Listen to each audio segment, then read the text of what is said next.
This is 99.3 Nigeria Info, and we're here with the live coverage of the ministerial swearing in, which is happening today and starting at 11 a.m. Our correspondent is there, Philip, and he'll be giving us a live feed of what's happening right there in Abuja today as the ministers will be sworn in and given portfolios. Hopefully, before the end of today, say by noon, we should know which minister is getting what portfolio and who we should be asking all the tough questions regarding which ministry going forward for the next 4 years. Welcome to this live coverage on 99.3 Nigeria Info. I'm Wemimo Adewuni. And I'm Sheriff Quadry. Many thanks to our listeners and our viewers on YouTube and on Facebook. They are thronging there already. I can see the numbers rising, the number of views rising.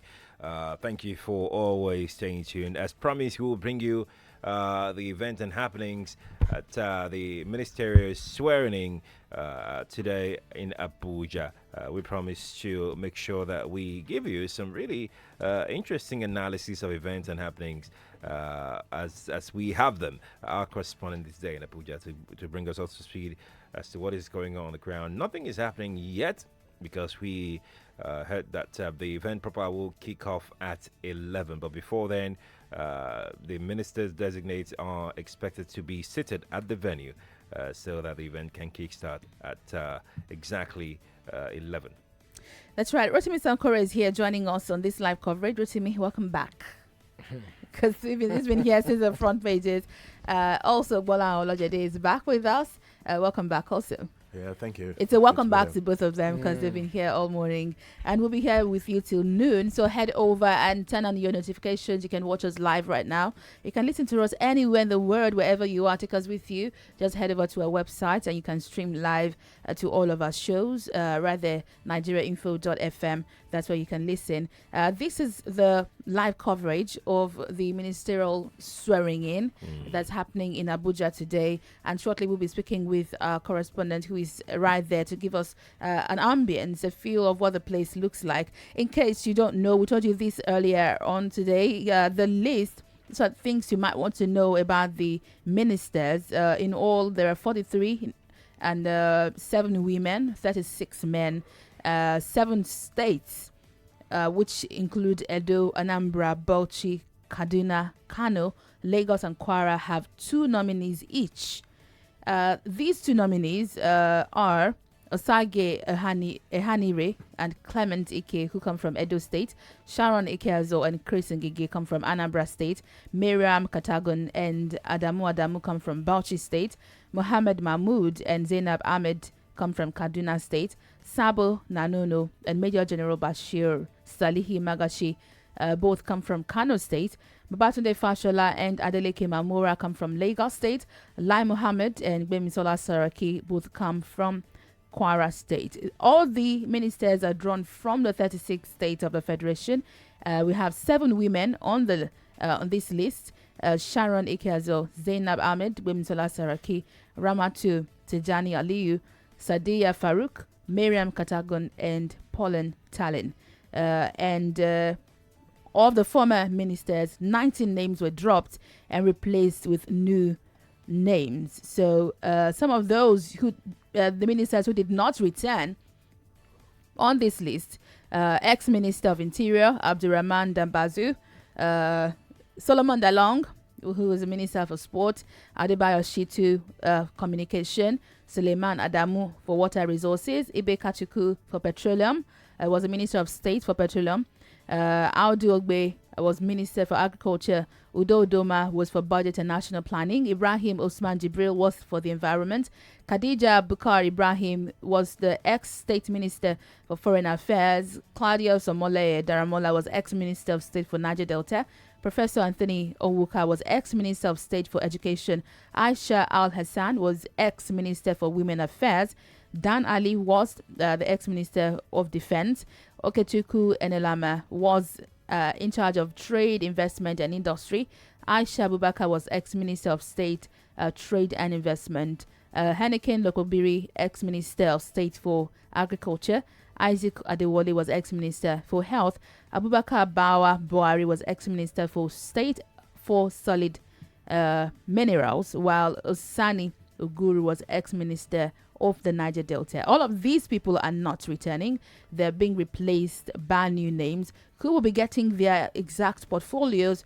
We would know by today. Absolutely. And most of the names that we will be seeing today, they have actually occupied public offices at one point or the other. Muhammadu Umaygari Dingyari from Sokoto was a chairman, National Commission for Colleges of Education, NCC governing body. Olamilekun Adegbite from Ogun State was a former Ogun State Commissioner for Works and Infrastructure. Godijadi Abba from Cross River was a former Group General Manager, Crude Oil Marketing Division of the NNPC. Rauf Aragbeshola from Oshun was a former governor of Oshun State. Muhammadu Mahmoud from Kaduna State is also there. Abubakar Ali from Yobe was a former deputy governor of Yobe State. Pauline Talon of Plateau, former Minister of State for Science and Technology to the cabinet of former President Olusegun Obasanjo. So she's been around for quite some time. Miriam Katagum was a Nigerian permanent secretary, permanent delegate to UNESCO. Muhammad Abdullahi from Nasarawa State is immediate past secretary to the state government, Nasarawa state government. Adeleke Mamura from Lagos is a former senator representing Lagos East constituency. Most of them are actually public service holders, public service officers, or public officers, if you ask me. And a lot of questions are being asked as to the capabilities of these individuals. So it shouldn't be so hard for us to look back at what they've done, Rotimi, and be able to have a guess as to what they can deliver in terms of public service. Should it be that hard for us? Well, so with public policy, there are many things to consider. But two of the most important things don't usually come into play in Nigeria. One is, what is the capacity of an individual to lead, plan, implement, guide, educate, inspire on a specific subject or portfolio? The second is, what is the ability of clusters or teams to work together on key issues? So, for instance, in Nigeria, if there is a cholera outbreak or a Lassa fever outbreak, most people start turning to the Minister of Health. And yes, the Minister of Health has a role to play. But actually, the reason why there is a cholera outbreak is poor investment or poor management of the water sector, especially if there is no supply of clean water. In any developed country, the Minister of Health will call the Minister of Water and say, "Oh boy, or old girl, why are you causing me problems here? My budget is already dedicated to dealing with issues we can't prevent. Why are you not addressing issues that we can prevent?" With Lassa fever, they will call the Minister of Health. Actually, it's the Minister of Agriculture that is responsible, because a lot of the Lassa, the introduction in the food supply chain, is from the food processing and production, where open processing, where it is laid on the floor for rodents to go and play there. So it's not the health minister's, portfolio.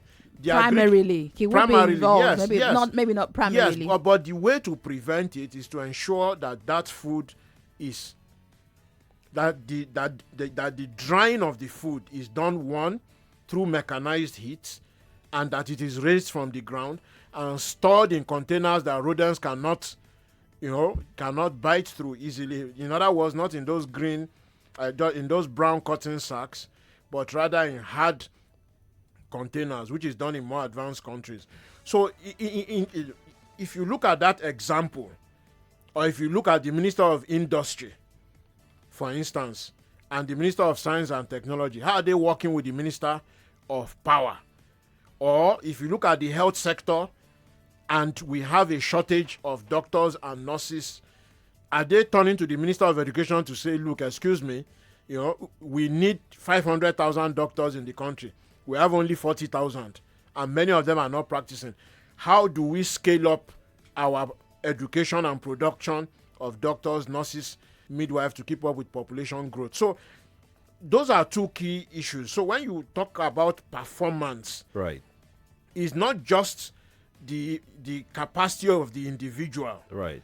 but also the group think. And those two things have been routinely missing. On top of that, the overall ideological framework is poor or non-existent. And this has happened through repeated administration. It's not just a Buhari matter. It happened during PDP. It was worse during the military regimes. And if you put all that together, you can see why there is no blueprint, no guideline that people are keen into. So it is more difficult to get performance out of a cabinet in that kind of circumstance. Well, we have a correspondent, Philip Uweli, who is the head of Bureau for Abuja, Nigeria Info. He's right now in Abuja covering this for us today. Good morning, Philip. Good morning, Wemimo. Good to have you here. Tell us where you are. What's the mood right now for the swearing in of the ministers? Presently, I'm in front of the venue of the inauguration, and all the ministers designate have arrived. They are assessing the venue. I can see Fashola, I can see Semi-Presiva, I can see Obonayono, and some other ones that I don't know their names. They are full of, they're full in talent. I've seen her too. They are all full of expectation. You know that today is when they will know the portfolio or the various ministries where they will serve. So as I speak to you, a lot of them don't know yet. Fabio is all dressed up. Mamora also, I can see them. So I can also spot Amechi, Rotimi Amechi, and so many others on the line. There is the Festus Kayamo too.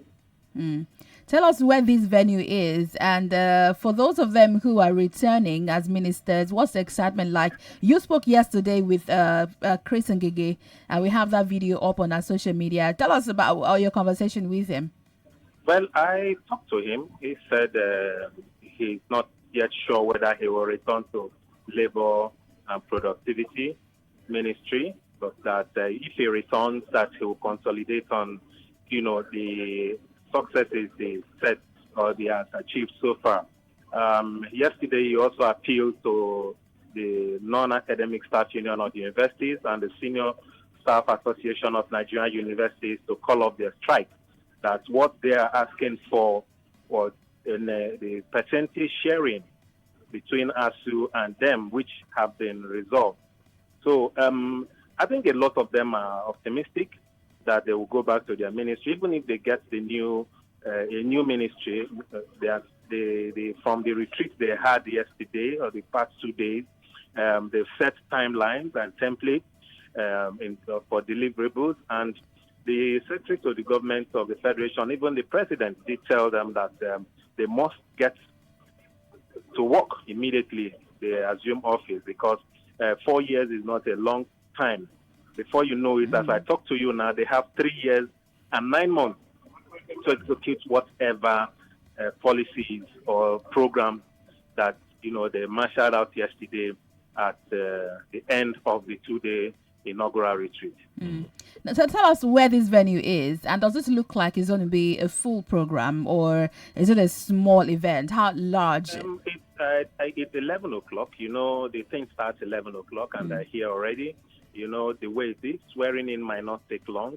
There might be 1 or 2 speeches from the president, and then they get down to business. It's the main chamber of the ASO Villa where they do the Federal Executive Council meeting.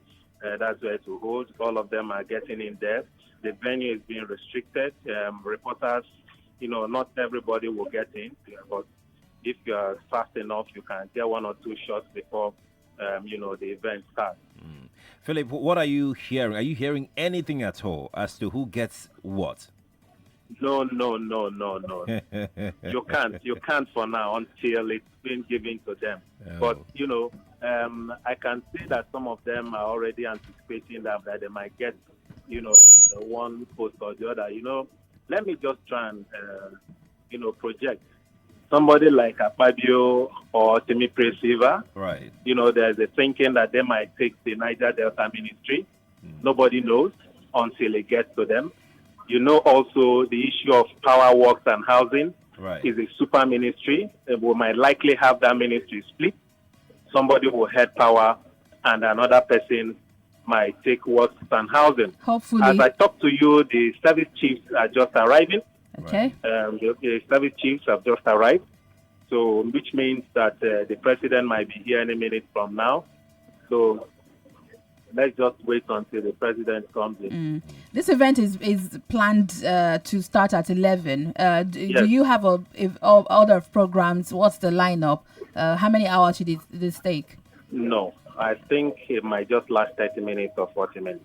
Wow. Interesting. I That'll don't. be If it lasts too long, maybe an hour. But if you've been watching the president's events of late, it doesn't really take much long. So nobody really can say for now. I have not seen the program. Maybe after this conversation, I will enter, try and access the hall to come in. I can see Dr. Ngige coming in now. And then so many other persons are just walking around. Philip, can in tell Rebecca. the list we have 7 women there. Have you seen any of them? Yes, they are here. They are all here. Okay. They are all here, all the women. I mentioned Pauline Talent earlier. I can't really have their names. Yeah, now. they're still Right. very Yeah, a new lot of them are faces. there. They are all elegantly dressed. You know what this kind of event entails? A lot of them will go to their bottom box or even get a brand new thing and their Of makeup course, it's got to be too. brand Their new. makeup too. Yeah. Even the ministers themselves, you can see they came with their guests or maybe their spouses, their wives, looking beautiful. Wow. If Babio is dressed in his traditional, attire, his local attire.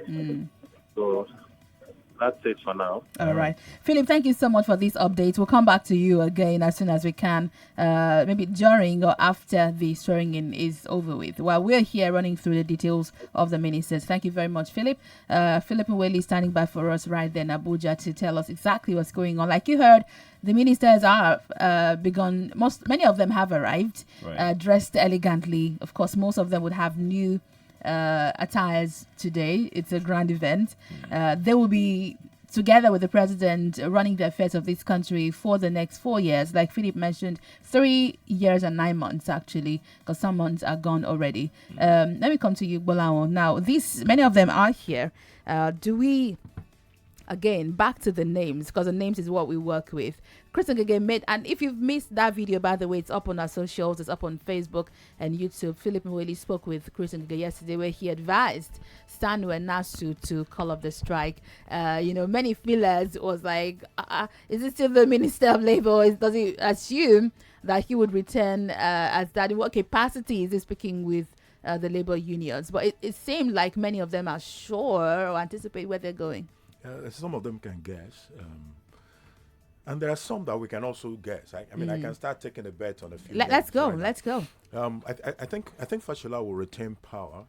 That's because he appears to have done some things, especially in the generation side of things, where there were a lot of things that were left over from the previous administrations, equipment imported and left at the port, all sort of things. So what he seems to have done mostly was to dot the I's and cross the T's of those little things. So we might have had some generation side of things improved. But you see, I think generation moved up to about 12,000 megawatts at the point. which is where Installed the issue capacity. installed capacity. Not actual. Yeah. Not actual. Which is also part of why performance management becomes very important. Right. If you don't drill down to what you want that man to achieve, nobody lights his bulb in the house by installed capacity or by generation. Yes. It is what eventually the discos are able to take to you. So that drives the consumption. So if we're setting, say, deliverables for a Fashola now, we have to be careful. We drill it down to say this much power to the consumers, not what generation is. After you generate, you still lose some of those power at the transmission level. You don't even know how much the discos with their transformer issues and metering issues will be able to get to the consumer. But what we're interested in is what gets to the consumer. Exactly. Well, our infrastructure is a big problem in the power sector. How do we address it? The approach has always been the problem for the federal government. When you have installed capacity of 12,000 megawatt, what happens to distribution? What happens to transmission? And the problem has always been infrastructure, the capability to take this power and take it to the people. How do we find a solution to that particular issue? Because as a minister, it doesn't guarantee that he's going to bring solution. If you have, he has to bring solution on the table. That's why he has to. Can we compel him to? That's why he has been brought to the saddle. I think probably for the first time we might be having someone on that position for 8 years, possibly, if things play out well, and that should play to the positive for us as citizens in this country, where you can have some elements of continuity, thorough understanding of the system, and being able to know, deliver to the yearnings of the people. Infrastructure, huge infrastructure need, like you said, and that is a major problem. And it's not just in the transmission and the distribution and even the generation. Right.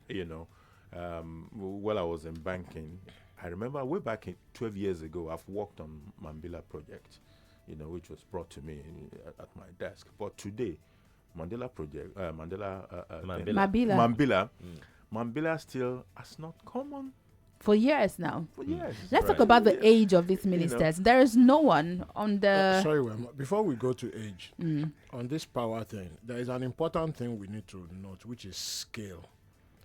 So the 10 or 12,000 megawatts installed capacity is useful to note. And even if the actual distribution reaches 12,000, it is still some progress. But it is not as much as we need. It is, it's less than 10% of the actual electricity needs of Nigeria. That's 10 or 12. Are we actually able to provide the amount of electricity we need? Genuinely, are we able to? We have to. We have to. We can. If we don't, the country fails completely. Let me just give some context. I always remind people, the Emir of Qatar came to visit Nigeria.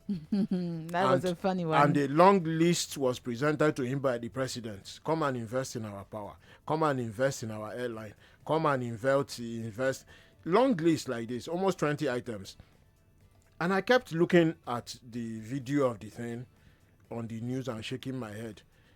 Please, in case people don't know, Qatar is the same population as Ali Moshow local government. And Qatar generates and distributes in excess of 10,000 megawatts of electricity.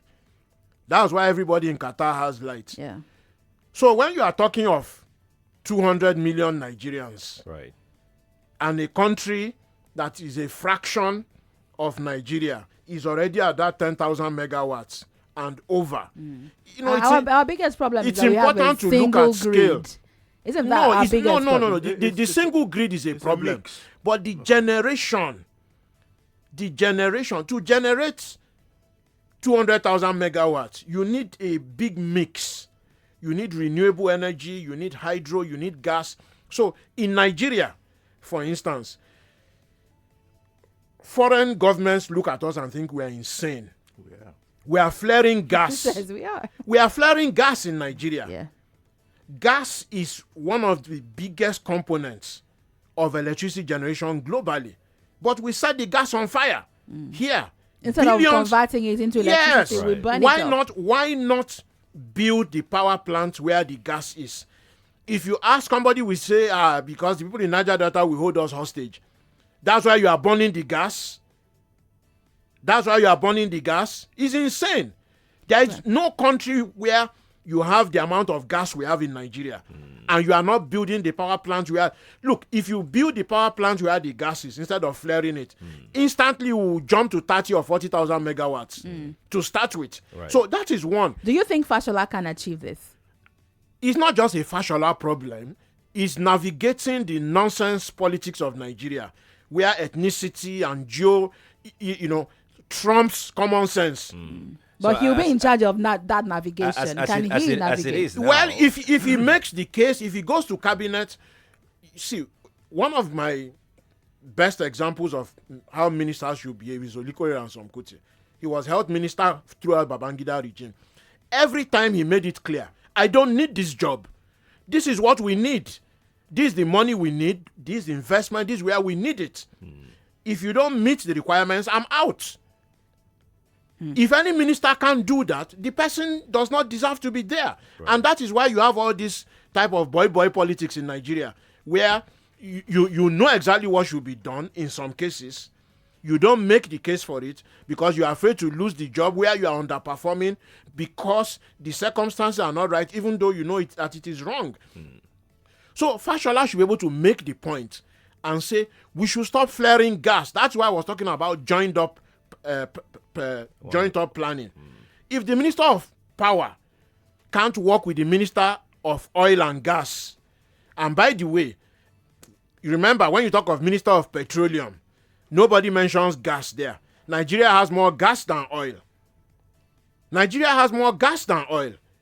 But we keep on talking of Minister of Petroleum, which is the president. Okay, let's talk about the age. So we can move on just with quickly, this one. then the question of renewable energy. Countries like Germany that are in winter from October to February or March generate more renewable energy, which is wind and solar, than Nigeria. In Germany, they generate up to 40,000 megawatts from renewable.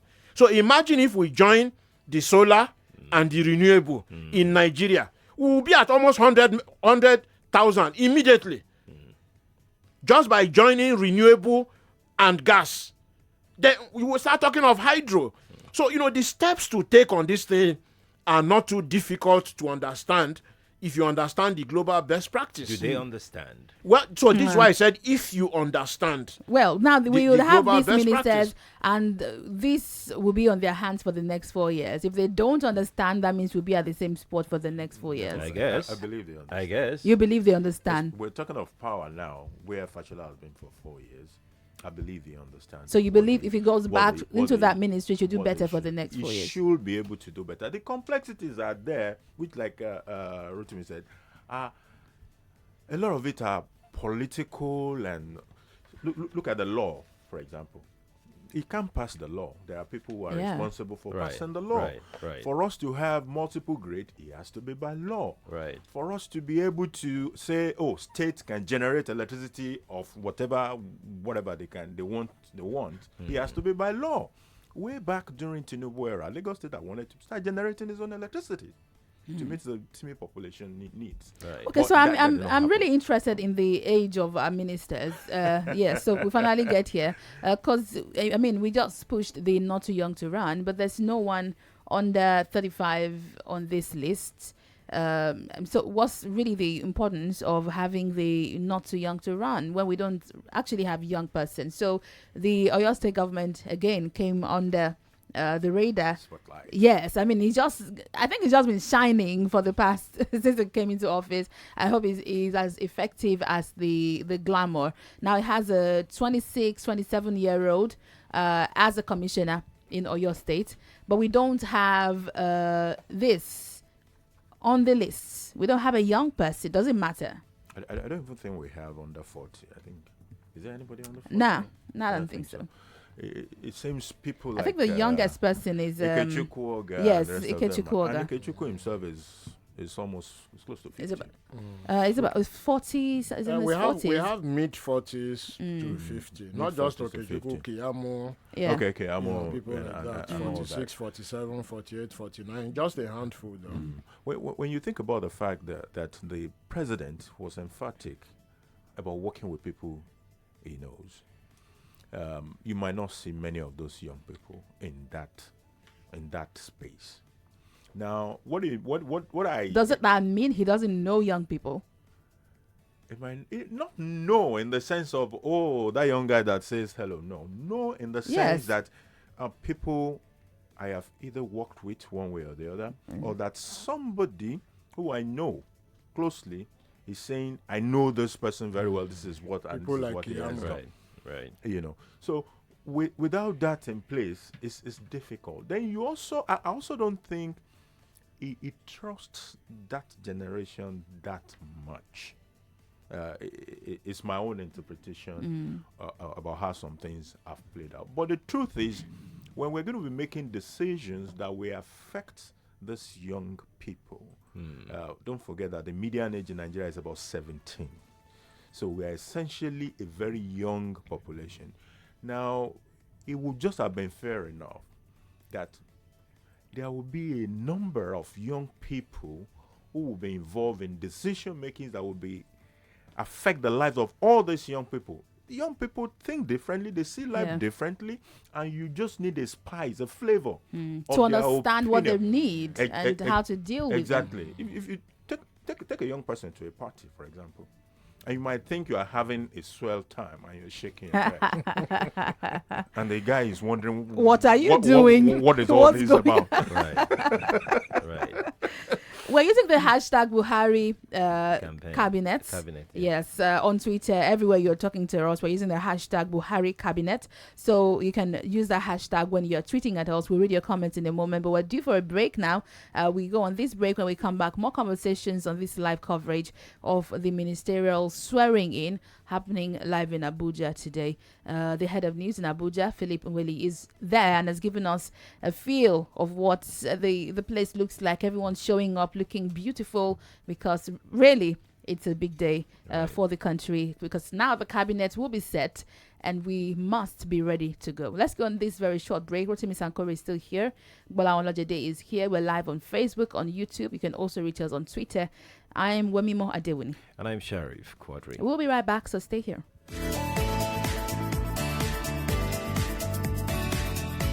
More news and information coming up. We'll be back in a moment.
We're back. We're back. We're back. We're back. We are back.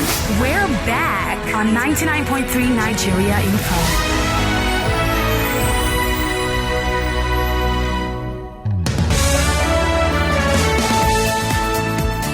99.3 Nigeria Info, and we're here on the live coverage of the ministerial swearing in happening today in Abuja. And we're taking a look at the list of these ministers and what we anticipate that they'll be doing for the next 4 years. We have Rotimi Sankore here, Bola Olajede also here. We're live on Facebook and on YouTube, where you can watch us and leave us your comments also with the hashtag Buhari Cabinet. That's a hashtag we're working with, hashtag Buhari Cabinet. Leave us your comments also on Twitter, and we'll take your calls in a moment to tell us what you anticipate now that the cabinet is coming together and would have something to work with for the next 4 years. Welcome back. I am Wemimo Adewuni. And I am Sheriff Quadry. Very shortly, we'll be taking your phone calls as to setting agenda for the incoming ministers. It'll be interesting to know your areas of concern because you are the people, so we should get to hear from you. Very shortly, we'll do that. And if you'd like to drop your comment on our YouTube channel as well, the video is streaming there. You can do that as well on our YouTube channel or on our Facebook page. We're streaming live on that platform as well. Feel free to drop your comments there. On our Twitter handle, you can also give us a mention by dropping your own agenda for the incoming cabinet. All right, so let's take some calls now, shall we? I know the phone lines have been buzzing for a while, so we'll listen to you. We've gone through power.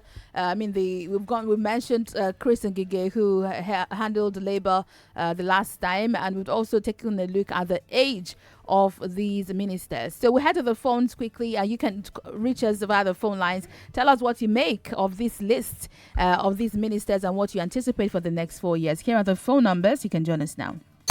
Call us on 01-277-0993, 01-277-1993, 01-277-2993, and 01-277-3993.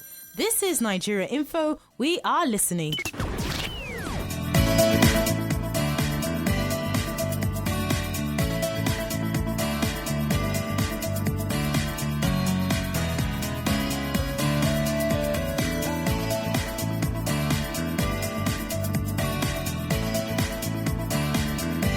All right, welcome back. Let's go to the phone lines now. We have Olu here from Igondu.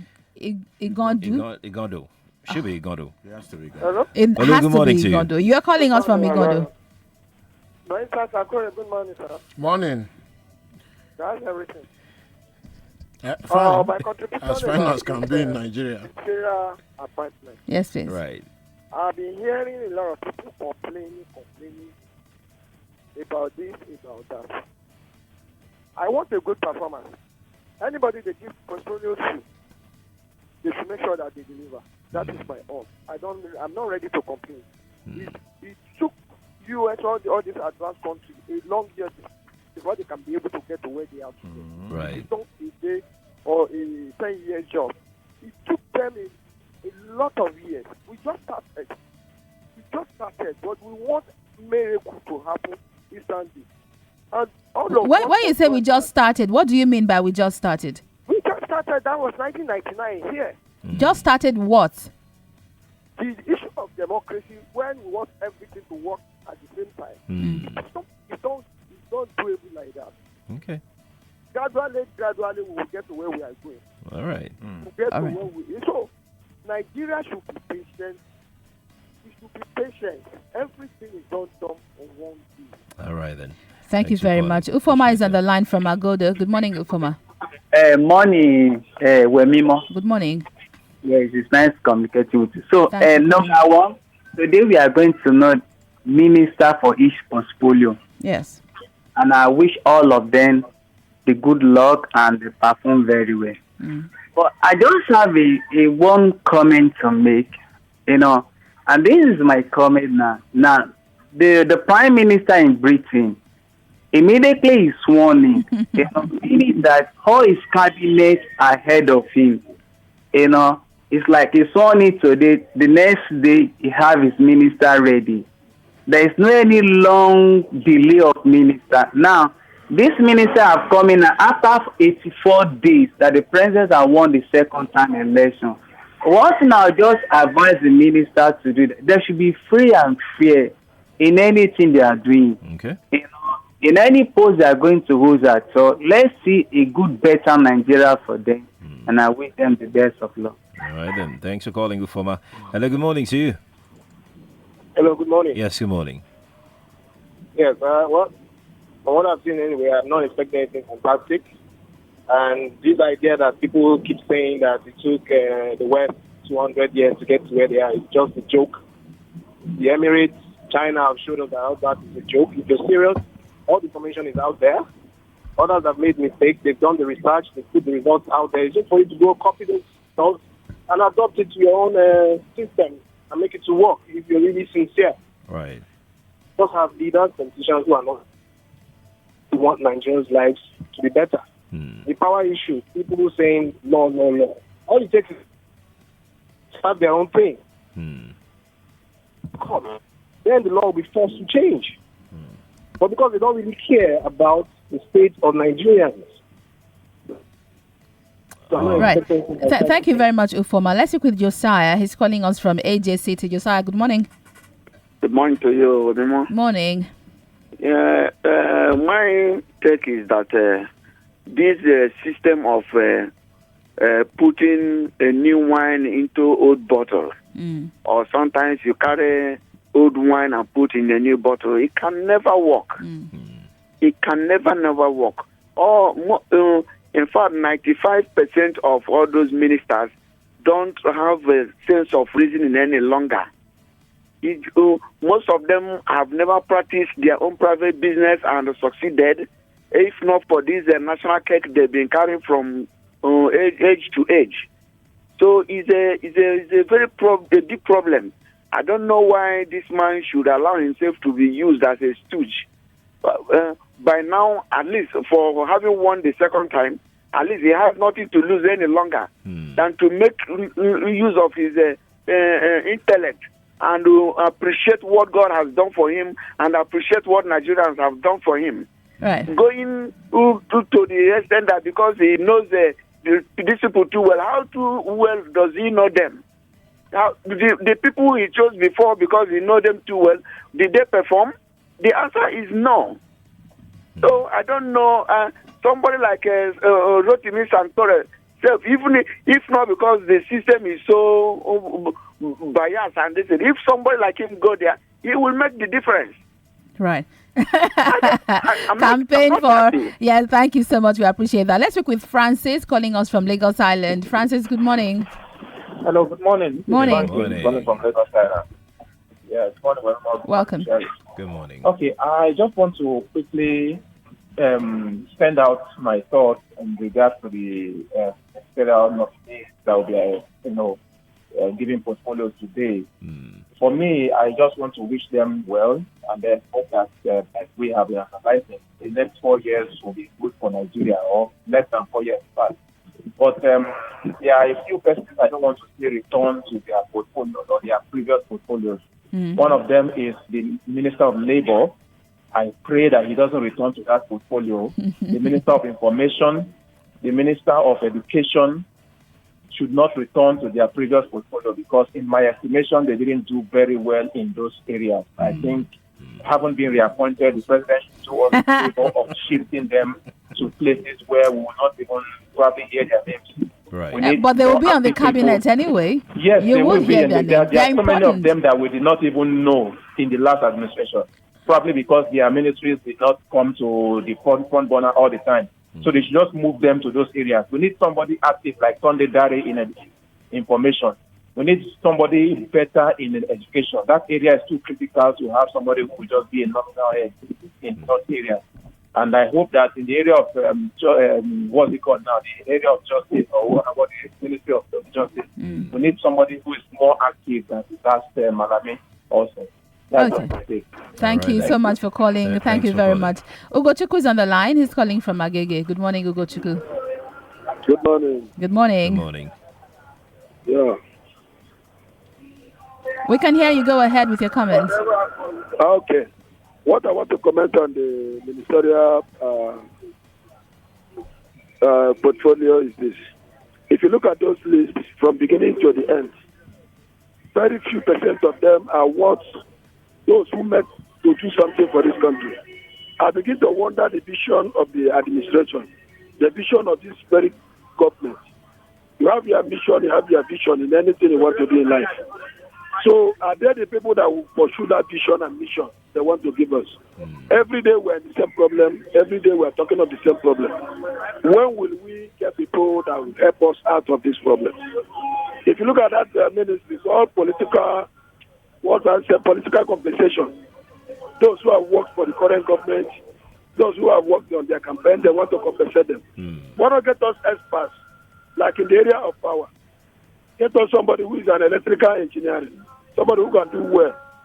In other areas, agriculture and whatever, give us people that are specialize on this thing. Right. Not carry me a lawyer and give me Minister for Works and Housing. A lawyer have to do in the Ministry of Justice. We have experts in Nigeria, we have technocrats. Let us see people who can fix our economy and fix this country. Not just compensating people because they work for you. Please. Wow, thank you so much. Thank you so much for calling. Let's speak with Desmond. He's calling from Lekki. Good morning, Desmond. Good morning. Good morning. How's everything? Very well, thank you. Yeah, I want to comment. This thing is obvious. If the president is telling us that he wants to know the people, it's wrong, number one. Number two, somebody like DDJ is not supposed to be there. Can you speak louder, Desmond, please? Okay. Somebody like DDJ is not supposed to be there because he has not done anything in labor. They are slaving all the workers around. He's going to Abuja and stay. He doesn't know what is happening in the system. People look at all workers. They are slaving them. Look at the kind truck to the beggar carries staff. Look at the kind. What is he doing? He's doing nothing. And that education, they are not doing anything about it. This is where they took major things. If Nigeria are not living fine, how can you think the people who are ruling, they are not living fine? No good education, no good labor. People are suffering. He's called himself. What is he doing there? He's not supposed to be there. Not supposed to. All these people take it back and go. We are tired. We are not making good way. We are not going forward. All right, Desmond. Thank you very much. We have information that the ministers will be sworn in 4 at a time, and this should begin any moment from now. See, at 11, they will be sworn in 4 at a time. They'll take their oath of office 4 at a time. So it might pace up things. They might be done in 1 hour. Absolutely. Yeah. Abe is on the line from Makoko. Abe, good morning. Good morning. Good morning, Abe. Good morning. Good morning. Good morning, and to Wemimo. How are you doing? Very well, sir. Long time. I've been here. I'm here every day. I know. I've been listening. Thank you. Okay. Yeah, the reason why I have to call is because there is a comment, but I don't like to comment on what people say. But I want to appreciate Mr. Rotin Sankore. Anytime, I don't like to call anytime he's online because I like to listen very quietly to listen to him. Because I appreciate every contribution that he's making. Then another thing is that the idea that we have to wait for 50 years, 100 years because Nigeria can be better. I believe that we have been waiting and we have been patient enough. Nigeria has been patient enough with these people. And these politicians, they have started recruiting their children to come in. I don't think that in the next 100 years or 50 years, I don't think I'm going to be alive. Did you say they have started recruiting their children? Yes. Obani Koro's children is in House of Rep now. Okay. Very soon, most of their children, they will occupy that position. Very soon, president's children is going to be a president. So should we be waiting for them to be embezzle our money and be running the country the way they are running it So what now? are you planning to do about that? Now, what I'm saying is that Mr. Rotiri Sankoria, people like Pat told me they are recommending a solution to all these problems. One of the solutions that Mr. Rotiri Sankoria has, this is not the first time Mr. Rotiri Sankoria has made this statement, that they should stop fairing gas. These people are listening. They are not doing anything. Every day, Nigeria info, they are providing solutions. These people are not listening.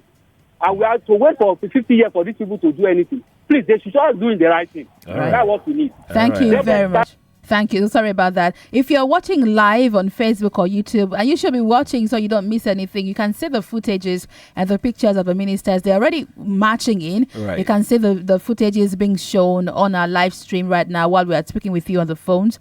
So go over and make sure you're watching us on Facebook and YouTube where we're streaming live. You can also reach us with your comments on Twitter with the hashtag Buhari Cabinet. We need to go on a break now. Don't worry. Right. We'll be back shortly. We can see the phone lines are buzzing. We'll take more of your calls. Bola Olojede is still here and Rotimi Sankore. We'll be back just in a moment. Stay here with us. I'm Wemimo Adewuni. I'm Sheriff Quadry.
All right, welcome back. It's the live coverage of the ministerial swearing in happening today in Abuja. Correspondent is there. Philip Nwele is the head of news in Abuja. And if you're watching live on Facebook or YouTube, you can see the footages he's sharing with us. The ministers are already marching in to be sworn in. The event should start now because it's 11 o'clock. Right. That's a scheduled time. And we have Rotimi Sankore here and Bola Olojede.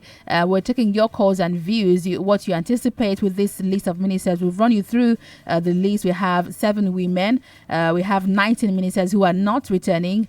So we have 19 fresh faces. And the ones the screening begins or the swearing in begins, would let you know. Those faces are not all fresh. They're not fresh like that. They are fresh in the cabinet. They are just on the cabinet. They're actually not fresh. Many of them have been around. Sheriff ran you through. Keyamo's face is fresh. Oh no, Keyamo. Many of them you've known. I mean, they've been around. They've been around and around, but just not on the cabinet. So we hope that we'll be able to give you a live feed as the swearing in of the ministers will begin. The inauguration of the new ministers will begin anytime soon, happening at the State House Council Chambers in Abuja. Right. Let's take some more calls, shall we? Yes, we shall. Remember, we're using the hashtag Buhari Cabinet, and you can tweet at us. Good morning. Hello. Hello, good morning. Yeah, good morning. Morning. Yeah, I can just safely say that. Please tell us your name and where you're calling us from. Yeah, sorry. Osamo is my name. I'm calling from Lagos. Welcome, Samuel. Yes, I can safely say that what is going on this morning is mere ritual. Nothing is going to change in the next 4 years. You know, because we've been on this route for a long time, since 1960. And we got it wrong at inception. And what Buhari is doing today is just mere exercise. That's my own thinking, and there's nothing good will come out of it. Okay. Thank you very much. Thank you so much. Well, let's take it to Abuja now, shall we? Because the event has started and we'll be giving you a live feed. So what are you waiting for? Head over right now to our Facebook page and our YouTube page so you can watch and see what is going on. Femi Adesina, he's addressing the gathering. The president is seated. Everyone is seated right now. So let's go over there. We'll be back with more commentaries to update you on what's going on, but you can watch it live right now. We'll be back.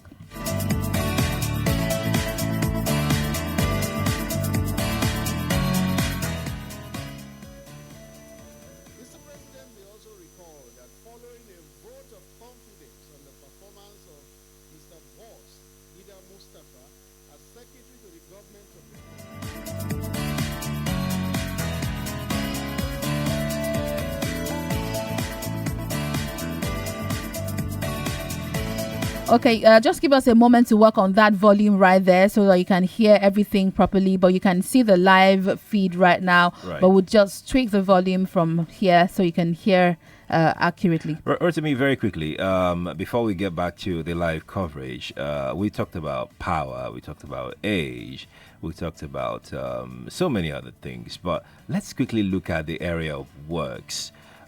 We've always complained about bad roads in the country. It's a perennial problem. What is the solution? What is the quick fix for bad roads in Nigeria?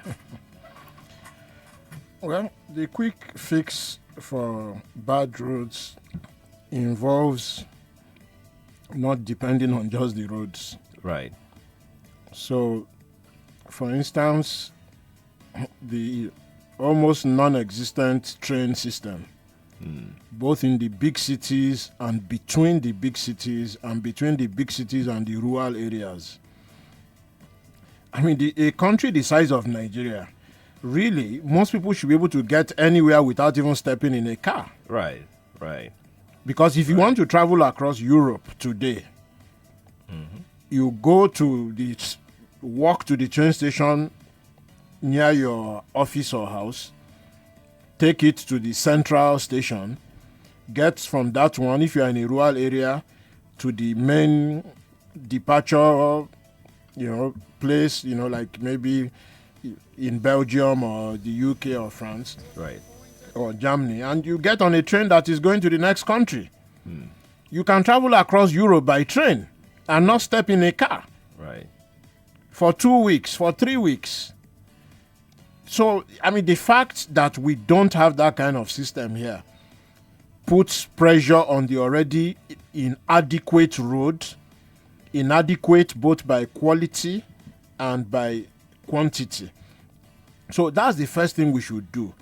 De-emphasize the road, go to train, proper mass transit across the country. I mean, there is no reason why everybody who works in Lagos should live in Lagos.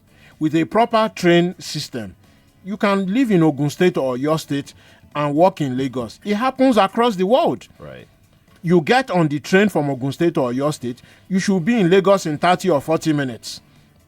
Guaranteed. You drop at Ikeja train terminal and just join the underground or wherever, and in another half hour, you are in your office. You can time it. Right. You can time it all across the world. You know, you want to meet people, you want to do meetings.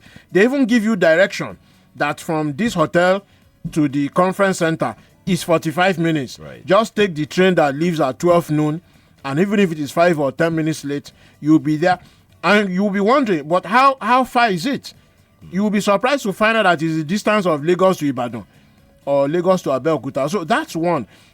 The second problem with the road system is the emasculation of local government, so that even within the cities, this idea, you know, on Public Square, just last Friday, you know, we had Monday Ubani and one of the local government folks from Ogun State, elected local government officials were sacked by the new governor. Mm-hmm. Their tenure has not ended. Right. Why did you sack them? There's about 2 billion naira a month at stake there. That 2 billion, if the local governments are functioning properly, one of the things they would do is the road. So for inside the cities, the local government should be allowed to grow and flourish and do their work properly. So there are, you know, many angles. Or in a place like Lagos, is it the waterway? We've over litigated this waterway system. They say they have ferry. They don't have ferry. What they have is keke mawa and water. Because when you say ferry, a proper ferry should be able to carry 100, 200 people. Right. It shouldn't be able to take cars. And what is worse is that we have had it in Nigeria before. We have had, if you are old enough, you will know we have had it in Nigeria before. So why can't we improve on what we've done before? Instead, everything is degenerating. One of the main problems we have in this country is that the investment is way behind the demographics. Right. So when callers call and say it will always get worse, I understand that they are being, you know, cynical, given what they have seen. But the real public policy reason is that if we need, for instance, 100,000 schools, and we have only 10,000 schools, and then the population growth rate is such that you have about 8 million children being born every year. Right. And then you are adding 1,000 schools a year. And there is no adequate And there is no, So we are already short by 90,000 schools. Let's see if we have the live feed right now. The event has begun. We were trying to work on the volume. If you're watching us live, you can see what's going on. We hope you can hear this, but you will be able to see what's happening right now. I will discharge my duties to the best of my ability and faithfully and in accordance with the Constitution of the Federal Republic of Nigeria and the law, and always in the interest of the sovereignty, integrity, solidarity, well-being, and prosperity of the Federal Republic of Nigeria, that I will strive to preserve the fundamental objectives and directive principles of state policy contained in the Constitution of the Federal Republic of Nigeria, that I will abide by the Code of Conduct contained in the 5th Schedule to the Constitution of the Federal Republic of Nigeria, that in all circumstances I will do right to all manner of people according to law, without fear or favor, affection or ill will, that I will not directly or indirectly communicate or reveal to any person any matter which shall be brought under my consideration or shall become known to me as the Secretary to the Government of the Federation, except as may be required for the due discharge of my duties as the Secretary to the Government of the Federation. So help me God.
There you go.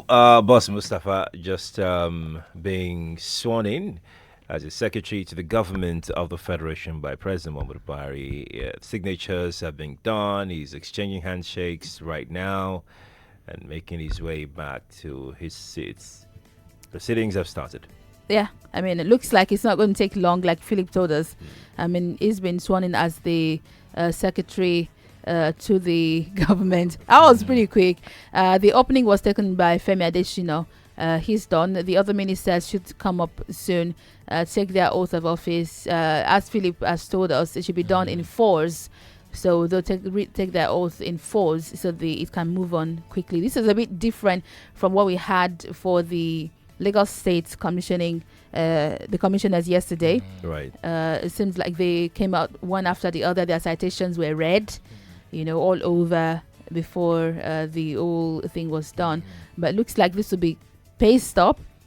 And but if you're watching, even in force, it's not very efficient. They can all take the oath at the same time. Yes. It's not to Right. put your hand, and put your name, hand on your Bible, Quran, or cutlass, or calabash. fix your name where at the appropriate place. You read the pledge.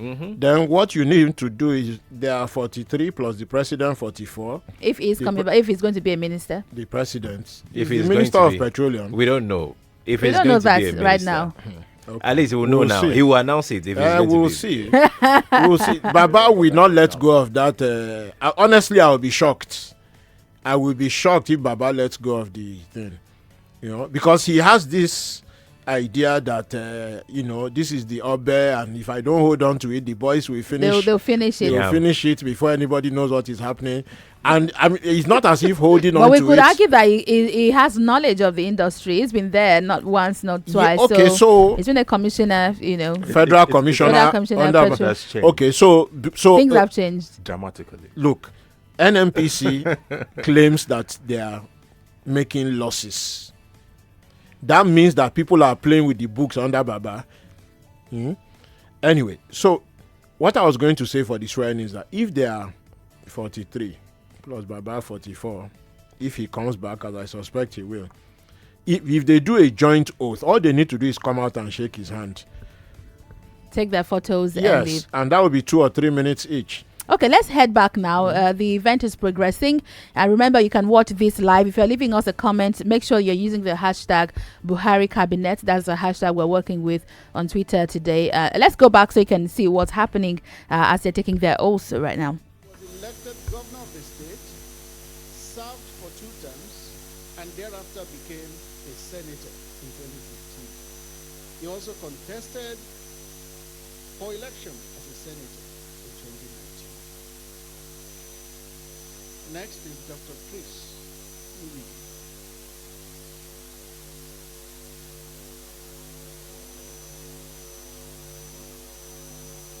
From Anambra State. Born August 8, 1952, he obtained a degree in medicine from University of Nigeria, Nsukka in 1979. He worked at the Federal Ministry of Health and thereafter joined politics and was elected governor of Anambra State in 2003. In 2011, he was elected senator representing Anambra Central Senatorial Zone.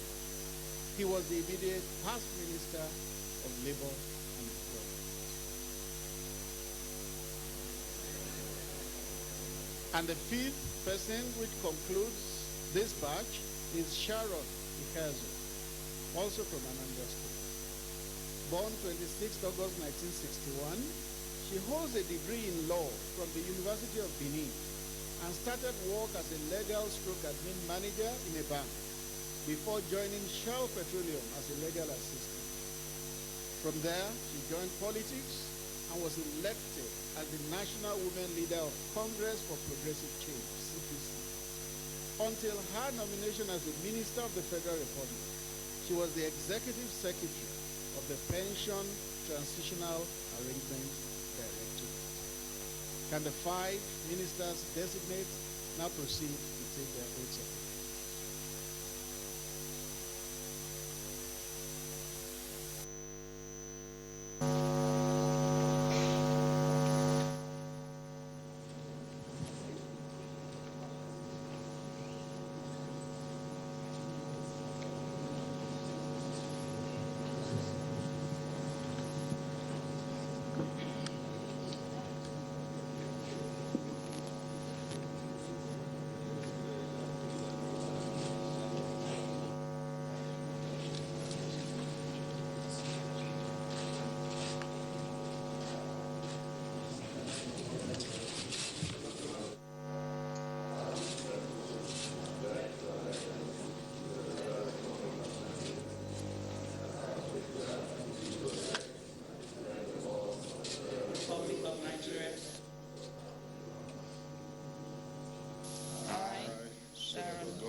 solemnly swear that I will be faithful and bear true allegiance to the Federal Republic of Nigeria, that as a minister I will discharge my duties to the best of my ability, faithfully and in accordance with the Constitution of the Federal Republic and the law and all.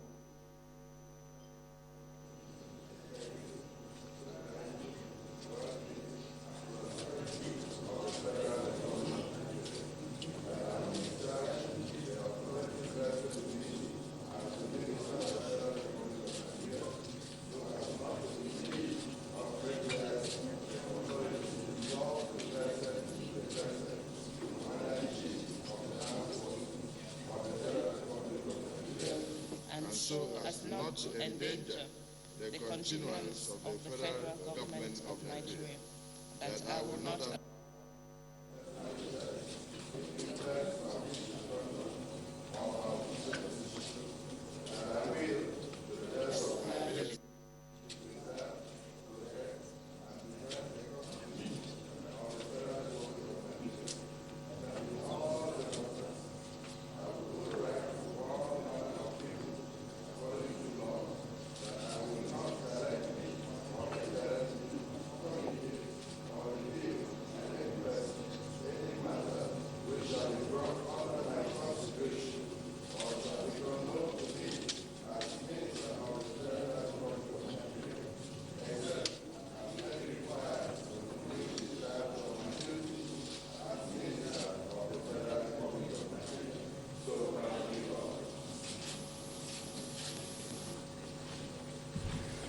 Yeah, so help me God. That's the oath taken by 5 of the ministers at once. Instead of 4 at a time, it's going to be 5 at a time. Right. They've just sworn their oath to pledge their allegiance to the country and ensure that the next 4 years they would work in line with the agenda of the president and to move the country forward. So they owe this oath to Nigerians. Bolan.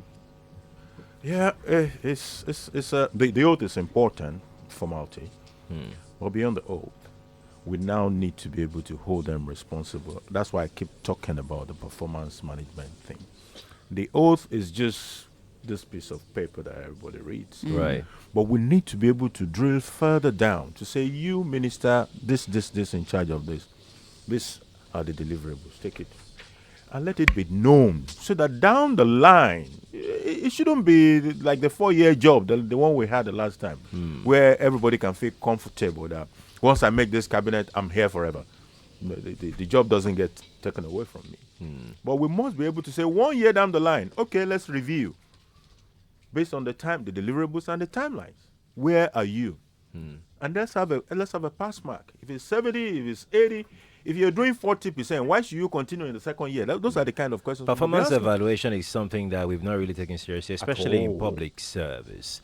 And this has affected, no doubt, in the deliverables that Nigerians are being exposed to in the public service. Definitely. And we can see on our feeds right now in the studio some of the ministers designate are putting their appending their signature to the document right now alongside the president himself, coming through live on our screen right now. President Muhammadu Buhari is upstanding, appending his signature as well to He's a soldier. Right. This is a national duty, and it's really important because their signatures, this is when they swear to the country and they sign their names on it to say, I would be a minister, I choose to be a minister, and I decide that I will work for the country. So 5 ministers have been sworn in right now, swearing their names on the paper. If you're watching live, you can see this feed on Facebook and YouTube. You can watch us live there and leave us your comment with the hashtag Buhari Cabinet. Head over to Twitter and tell us what you expect from this cabinet. Right. The new cabinet, the swearing in is underway right now in Abuja. We'll take a course as we go along. Rotimi, very quickly, the process seems to be quite unnecessarily delayed. We're seeing that after signing, the ministers designate will still have to go and shake hands of quite a number of people, and then they Isn't that just courtesy? It's well, somebody is kind of like conducting them around to, to show. Oh yeah, check this one. Is it football? Is it like team to team shake hands thing? You could just give a nod to everyone on that side of the table. Take a bow. Yeah, and and everyone on that side of the table has been. I'm wondering, we're still not clear at what point their portfolios will be announced. And I'm wondering, will the president be standing throughout this occasion? Throughout the occasion? He can manage to do it. He's a soldier, don't forget. He was a soldier. So, they say one's a soldier. Always a soldier. I think Buhari should be able to stand through it. But should he? No, since he recovered from his unknown ailments, his health seems to be holding up. Well, make sure you're not missing out on this live feed on Facebook and YouTube.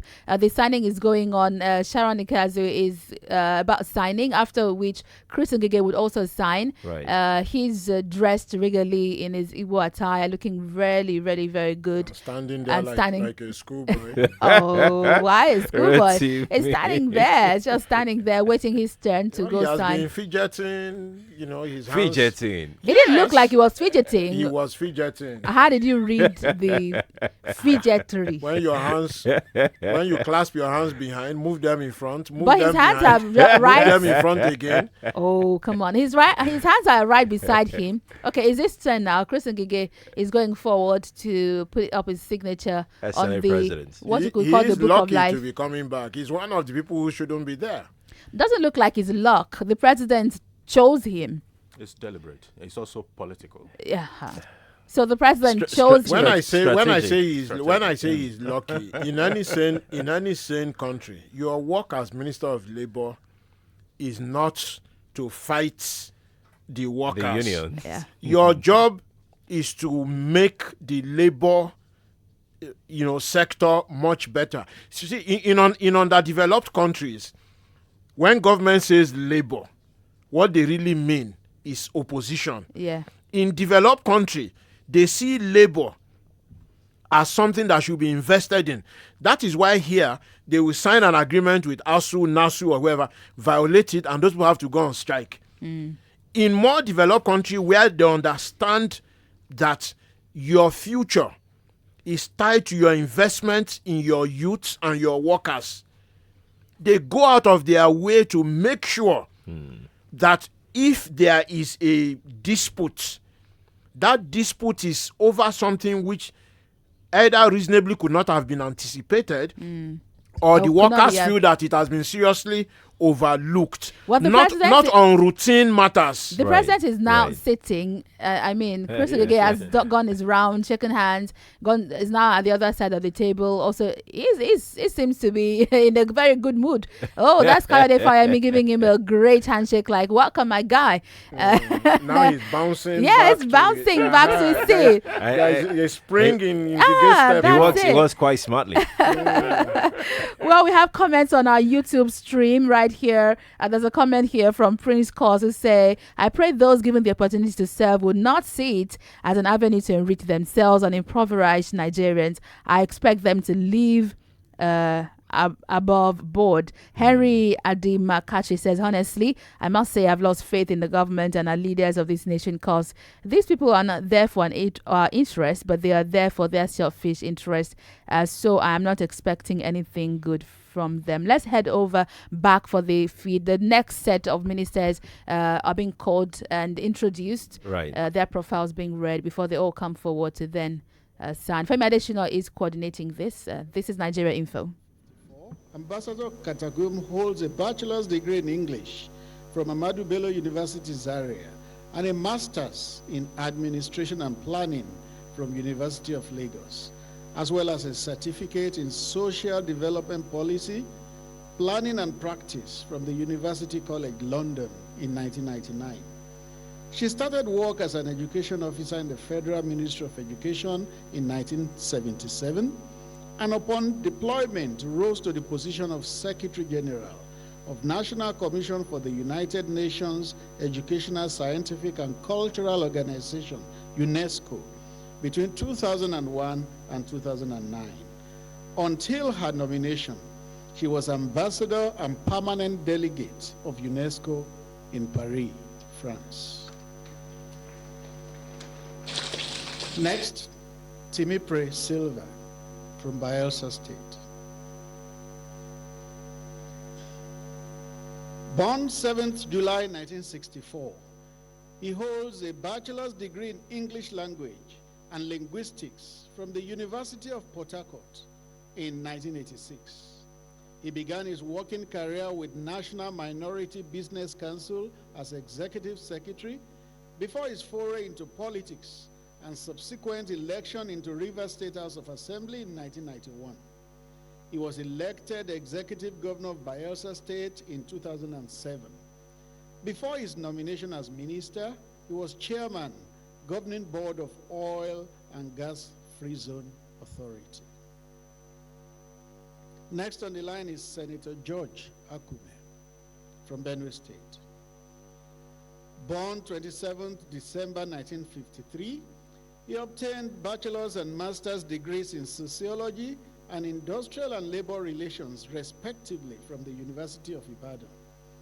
He started work as lands officer at the Benue State Ministry of Lands and Survey in 1979 and rose to the position of permanent secretary before retiring in 1998. He was a two-time governor and three-time senator of Benue State, all between 1999 and 2019.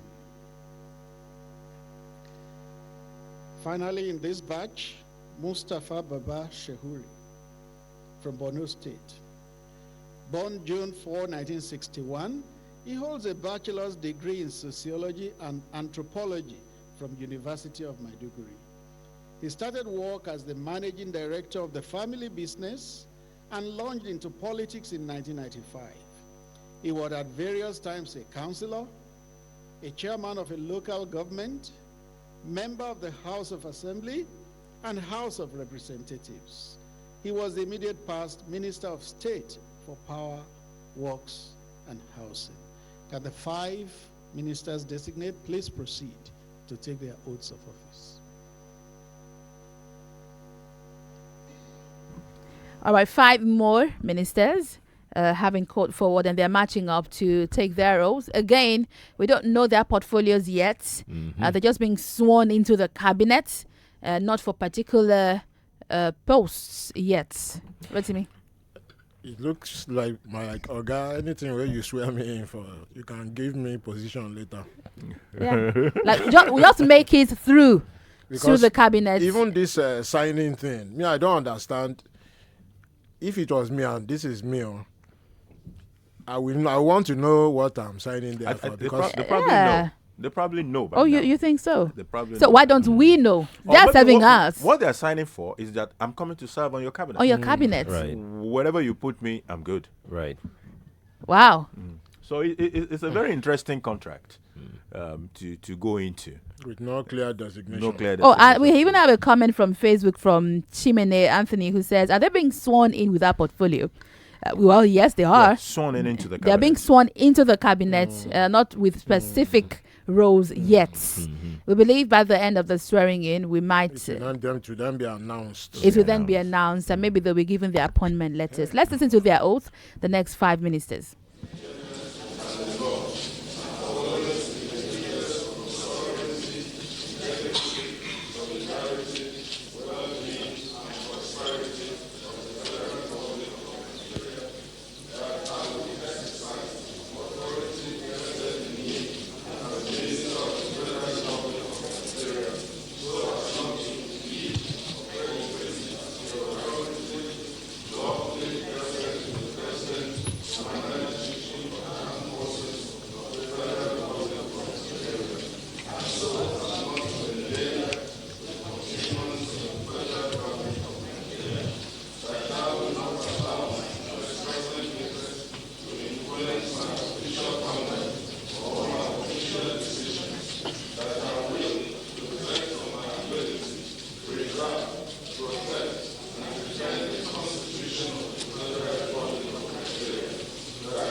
And there you have it. The ministers designate just took their oath. It's time for the signing right now.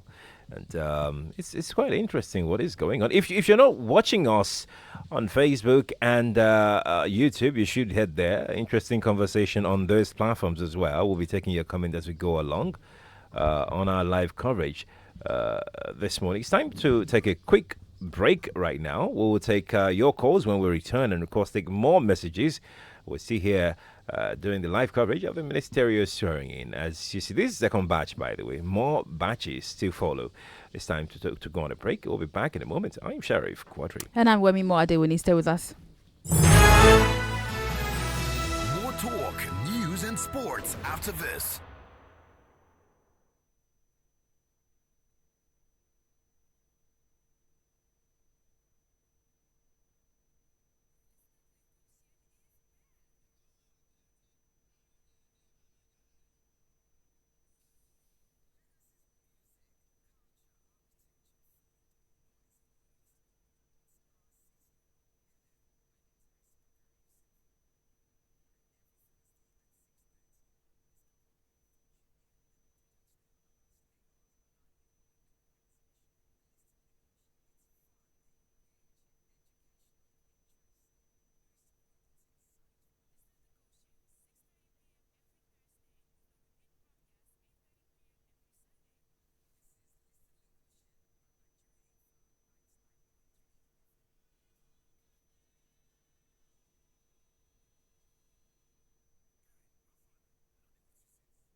Now we're back on the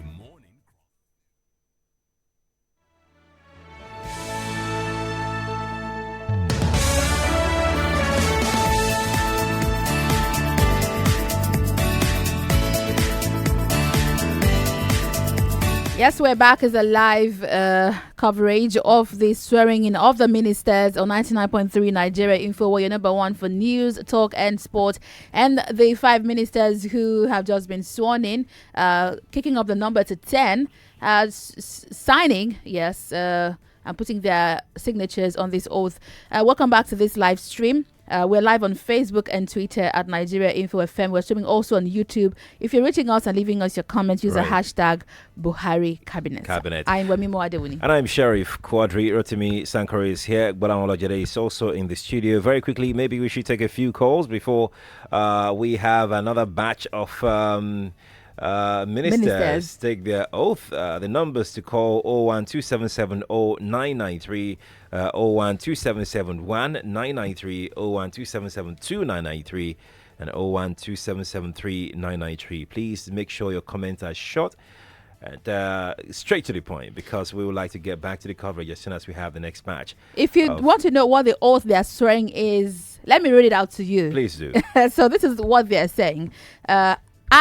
You put your name in it. It's not for you. It's just for the ministers, okay? So as being appointed as a minister of the government of the Federation, swear that I will at all times well and truly serve the Federation in the office of a minister, and that I will support and uphold the Constitution of the Federal Republic of Nigeria as by law established, and that I will, to the best of my judgment at all times, when thereto required, freely give my counsel and advice to the President of Nigeria and his successors in office as by law established, for the good management of the public affairs of the Federation, and that I would not directly or indirectly reveal any matters as shall come to my knowledge in the discharge of my duties, and committed to my secrecy, so help me God. That's the oath. Indeed. Yes, that's it. Indeed. Interesting. Let's get on with the calls right now. Hello, good morning to you. Yeah. We have Tony on the line. Tony, good morning. Yeah, good morning. Morning. Nigeria Info. I want to air my view about the inauguration today. As a matter of fact, by my personal assessment, I will call it a mere jamboree. In the sense that the appointee and the appointees, those appointed and the person appointing, as a matter of fact, have never taken keen interest over the plight of this nation. If they have done, the class of those being sworn today wouldn't have been at all, because we are all in this country. We know our problems. Most importantly, in the past 4 years. All right, Tony, I'm afraid we have to let you go at this point because the compare of this particular event is we're about seeing the new ministers designate being called now. Let's join our live stream and have a listen to the new batch, the next batch of the ministers designate. Have a listen. Senior Advocate of Nigeria from Delta State. Born January 21, 1970, he obtained a Bachelor of Law from Ambrose Ali University, Ekuma in 1989 and was called to the bar in 1993. He started work at Garifa Chambers as a youth corps member and remained there until he formed Festus Keyamo Chambers in 1995. He was the Director of Strategic Communications, APC Presidential Campaign Council 2019. Next is Dr. Ogbonnaya Onu from Abia State. Ebonyi State. Born December 1, 1951, he holds a bachelor's degree in chemical engineering from the University of Lagos and a PhD from University of California, United States. He worked as a teaching assistant at the University of California and later as the acting dean, Faculty of Engineering, University of Port Harcourt. He was elected the first civilian governor of Abia State in 1991. He was also national chairman of All Nigeria People's Party, ANPP. He was the immediate past Minister of Science and Technology. Dr. Osage Ehanire from Edo State. Born November 4, 1946, he is a graduate of medicine from the University of Munich. In 1976, he attended the prestigious Royal College of Surgeons in Ireland, Dublin, where he obtained certification in anesthetics, general surgery, and orthopedic trauma surgery. He's a fellow of the famous West African College of Surgeons. Dr. Ehanire worked extensively abroad before returning to Nigeria in 1982 to work at the Department of Surgery, University of Benin Teaching Hospital, and others. He was the immediate past Minister of State for Health. The fifth person in this batch is Prince Clement Ikanade Agba from Edo State. Born March 28, 1964, he holds a bachelor's degree in economics from Ambrose Ali University and a master's in business administration from Arizona State University in 2006. He started work as a production supervisor in Pegasus Industries Limited in Lagos and later joined Chevron Nigeria Limited, where he worked until he was appointed commissioner in Edo State in 2009. He went back to Chevron Nigeria Limited in 2016, from where he was nominated as minister. Can the five people please proceed to take their oaths of office?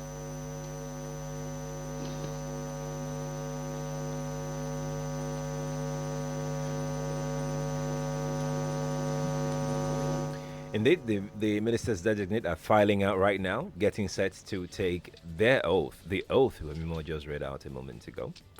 I'd like to hear, now that we've read it, I'd like to hear them say it. Read out. No, no, I did no such thing. I read the oath under the first schedule. It wasn't me. It's right there. It's under the first schedule. And let's hear them read their oath. This is the third batch of 5. Here you go.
There you go. Oath taken. It's time to append signatures. And the president's still standing. We did say from the beginning that perhaps he might just, be standing all through. Oh no, he was sitting. He sat. He has a chair there, so he sat while they were, reading their citations and introducing them. He only, you see, he's got a chair there. He stands when it's time to sign, so he could and shake their hands. So this is the third batch of 15 gone now. Once these ones have signed their names, we have lots of comments. People are already arguing with themselves on Twitter. You might want to go over there and see what it's all about. It's always interesting on Twitter. You remember we're using the hashtag Buhari Cabinets. You can reach us on Twitter with that hashtag so we could read all your comments. Let's see. We have this one from Ike Murako, who says, "Good day, folks. The last thing that would ever happen, that will ever leave a man, is hope. The quagmire is developing a lot of ripples. The old wine is still in old bottles, and that's tantamount to destruction." Okay. Yusuf Akinwale says, "It is a slap on Nigeria as a country to have the credentials of the nominees for ministers read out, and you have people who have occupied political positions being returned. Must we reshuffle people? Are competent hands rare in this country?" Really, is it a bad idea to reshuffle, to bring back people who've been in governance before? I mean, it could be a plus that they've been around and they should understand how things work. The problem is not that we're bringing people who have served before back to government. That happens everywhere across the world, But there are other structural issues that could determine whether they will perform or if they will not.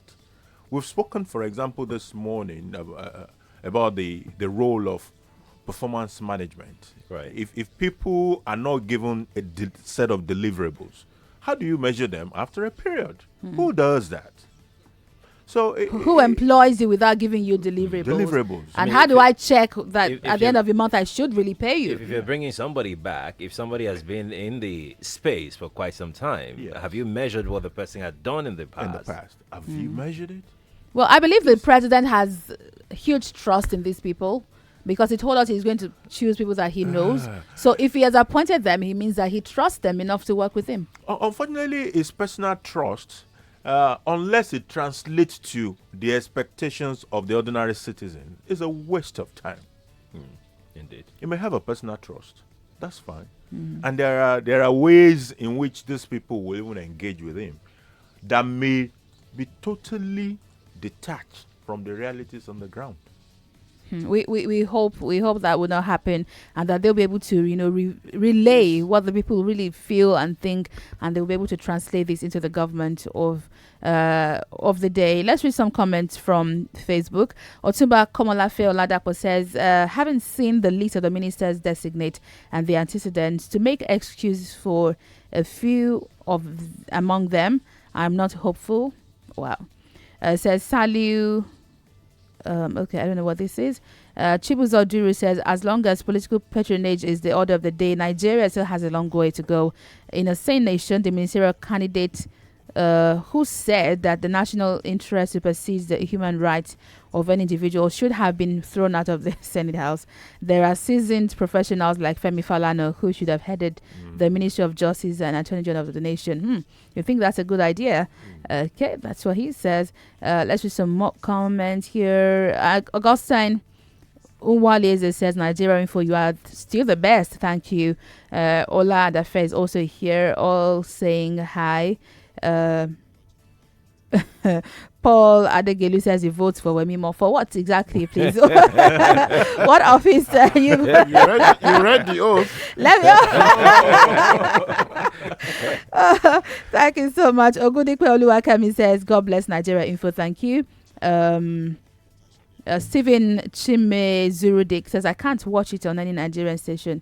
Thank you, Nigeria Info." Okay, some of them are also showing it, but it's live on our Facebook and YouTube also. Shegun Oladejo says, hashtag Buhari Cabinet. Nothing inspiring in the old setup, just same of the same. No fresh thinking. Mayor Circus show. Prince Adebiyi George does not agree with the president's appointment of ex-governors as ministers. Ola Lekon Boge says, thank you, Nigeria Info, for doing this. Thank you. Francis Ekpenyong says, I hope Mr. President knows this, so he won't know these people, so he won't complain of working with people he does not know. Okay, more comments, but let's quickly go to the phone before we go back to Abuja. Good morning. Yeah, hello, good morning, Wemimo. Good morning. Okay, my name is Brenda, calling from Agege. Welcome, Brenda. Okay, so concerning, earlier during the conversation, I heard you people talking about Buhari returning as Minister of Petroleum. The question is, did he even hand over in the first place? Was he sworn in? Did he hand over and is he coming back? So it's a circled that we find hard to explain. Because I'm sure he gave the past cabinet members some ultimatum for them to hand over to the PEMSEC and or the most senior officers. So, however, he himself did he hand over to the most senior person in the Ministry of Petroleum. Yeah, right. So I think he's the only. I may also add to that some creative person may go to court and say he was not screened with or without portfolio. He did not even. So we're watching to see. By the end of the day, we would know how this will all play out. If he's reappointing himself as a minister and in which ministry, it might not be petroleum resources. Rotimi says we put his 2 kobo on it. That it might be petroleum. It is far more likely than unlikely. We'll watch out for that. Let's head back now. The next set of 5 ministers are being introduced. They stand up when their names are mentioned. They go forward to sign and take their oath. You can watch us. Remember, we're live on Facebook and on YouTube. And if you're tweeting at us, use a hashtag Buhari Cabinet. Right. The organization and rose to position of Deputy Director General Development Sector until his nomination as the Minister of Foreign Affairs in 2015. Wemimo speaks French and German languages fluently. Next is Dr. Ali Isa Pantami from Gombe State. Born October 20, 1972, he obtained bachelor's and master's degree in computer science at Abubakar Tafawa Balewa University and a PhD in computer information from Robert Gordon University in Scotland. He worked as a lecturer at ATBU Bauchi for 10 years before proceeding to International Islamic University of Medina in Saudi Arabia in 2014 as Associate Professor of Computer Information System and Head of Technical Writing. He was Director General of National Information Technology Development Agency, NITDA, before his appointment as Minister. Honorable Chukwuemeka Nwajuba from Imo State. Born August 20, 1967, he holds bachelor's and master's degrees in law from Imo State University and University of Lagos, respectively. He has been a managing partner at Ayodeji Chukwuemeka Ibrahim & Co. from 1991. Honorable Nwajuba was elected member of the House of Representatives between 1999 and 2003 and was also a serving member of the lower chamber as well as a chairman of the Tertiary Education Trust Fund, TED Fund, until his appointment as minister. The 5th person is Engineer Suleiman Adamu from Jigawa State. Born 19th April 1963, he obtained a bachelor's degree in engineering in 1984 from Ahmadu Bello University, Zaria, and a master's from University of Reading, United Kingdom. Engineer Adamu was the managing director of Integrated Engineering Associates, a leading firm of civil, structural, electrical, mechanical, and environmental engineering consultancy based in Kaduna before his appointment as the immediate past Minister of Water Resources. Can the 5 please proceed to take their oaths of office?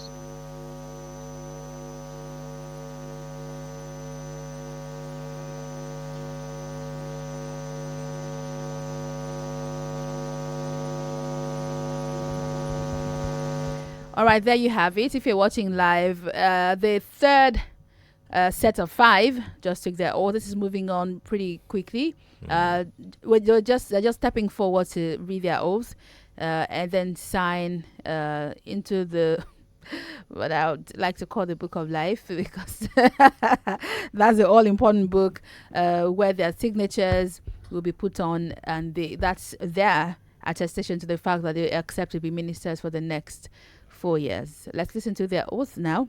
If you can't hear it, their mics are a bit far from them, but you can hear them mumble it. But those words are pretty precious. And that I will preserve, protect, and let's defend listen the to their laws oath of and the when we Federal come back. Republic of Nigeria, so help me God. I, Chukwuemeka Owezuoke Nwajuba, do solemnly swear that I will be faithful and bear true allegiance to the Federal Republic of Nigeria, that as a minister, I will discharge my duties to the best of my ability, faithfully and in accordance with the Constitution of the Federal Republic of Nigeria and the law, and always in the interest of the sovereignty, integrity, solidarity, well-being, and prosperity of the Federal Republic of Nigeria. That I will exercise the authority vested in me as the Minister of the Federal Republic of Nigeria, so as to not impede or prejudice the authority lawfully vested in the President, Commander-in-Chief of the Armed Forces of the Federal Republic of Nigeria, and so as to not endanger the continuance of the Federal Republic Government of Nigeria. That I will not allow my personal interests to influence my official conduct or my official decisions. That I will, to the best of my ability, preserve, protect, and defend the Constitution of the Federal Republic of Nigeria. That in all circumstances, I will do right to all manner of people according to the law. That I will not directly or indirectly communicate or reveal to any person any matter which shall be brought under my consideration or shall become known to me as Minister of the Federal Republic of Nigeria, except as may be required for the due discharge of my duties as Minister of the Federal Republic of Nigeria. So help me God.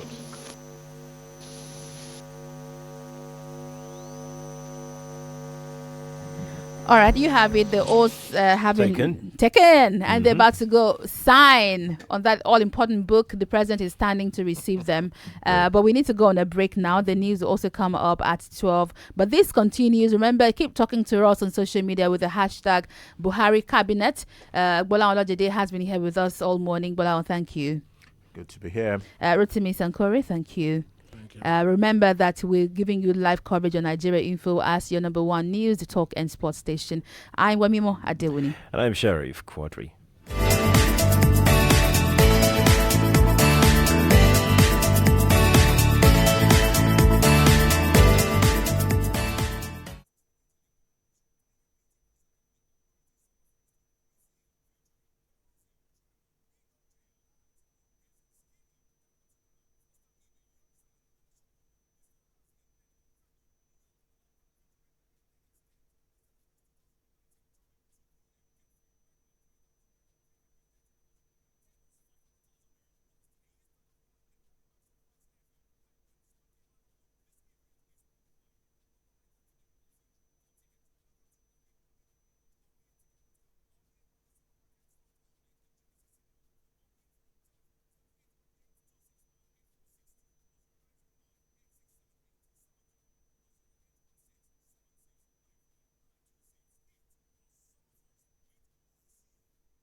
on 99.3 Nigeria Info.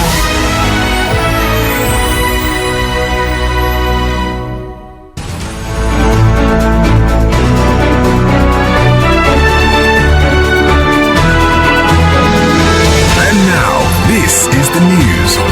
The news. The news. On 99.3 Nigeria Info.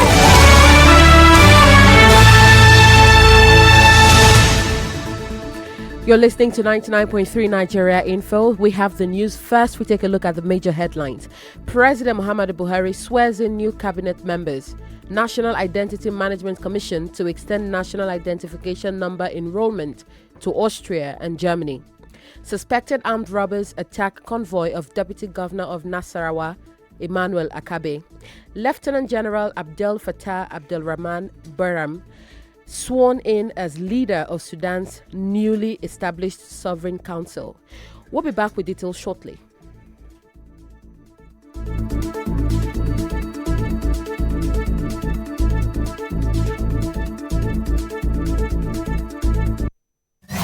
This is Maureen Ogbola reporting live from the Lagos State House alongside Keja Clementine Okonye reporting from the Nigerian Stock Exchange. Joy Kalio reporting live from the Murtala Mohammed International Airport. For news that's close to home, hear it first on 99.3 Nigeria Info. Up to the minute news that matters to you. Our reporters are always on the go, bringing it as it happens. The lawmakers have decided to work with the executive for the development of Lagos State. Babatunde Pratt reporting. It has been 5 days of band training and confirmation at the Senate. Judges McNaughton reporting. Listen to the major news every day, 6 a.m., 12 noon, 3 p.m., and 6 p.m. live on 99.3 Nigeria Info.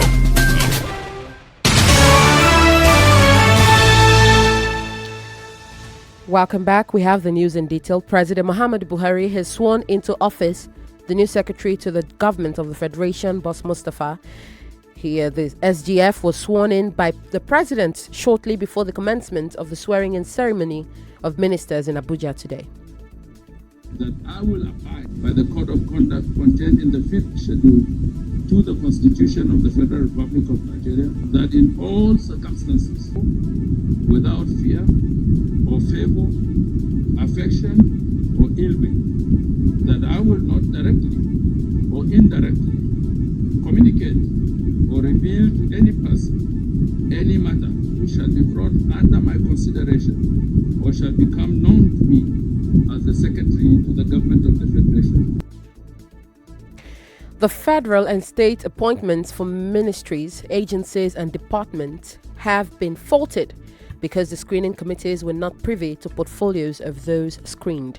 Speaking on today's edition of the Morning Crossfire Show on 99.3 Nigeria Info Lagos, Public Affairs Analyst Mr. Gbolahon Olojede said most of the appointments are political compensations rather than based on merit. He noted that the government should always ensure technocrats are hired for critical roles. Olojede also emphasized the need for President Buhari to avoid allocating more than one portfolio to a minister. We need to be realistic that some of the appointments were compensation. And to a certain extent, honestly, 3 ministries were too much for anybody. And those were key ministries. And then power. Historically, power is one of the most troublesome and difficult ministries in the Nigerian context. And that is why we have been talking 3,000 megawatts. Chief Shagari left that scene 36 years ago. And as we are speaking, we are still dancing around that same neighborhood. So it tells us that there's something we need to confront. The Defense Headquarters says it will not stop the probe and investigation of army officers and soldiers identified in the killing of 3 policemen despite the arrest of suspected kidnapper Hamisu Wadume.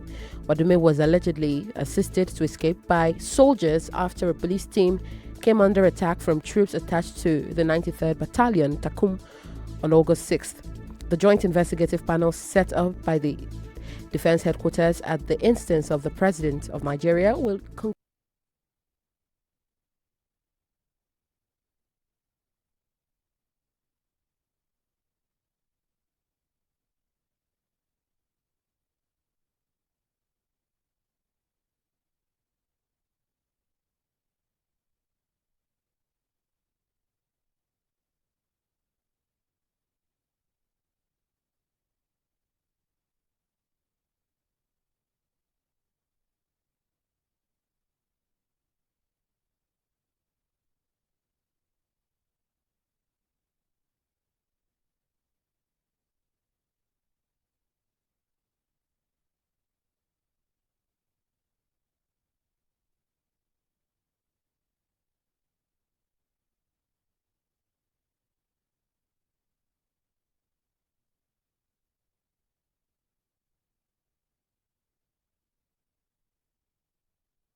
as we cover unfolding events around Nigeria, Africa, and the world.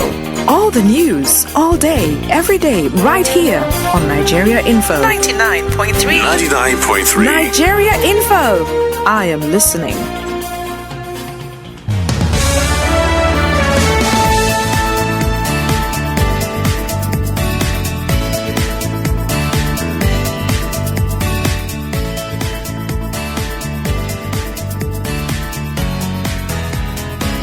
99.3 Nigeria Info, that's where you are. We just brought you the news to tell you what's going on around the country and around the world.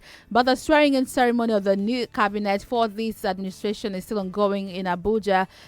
Quite a number of ministers have taken their oath and put up their signature. They've been coming up in batches of 5.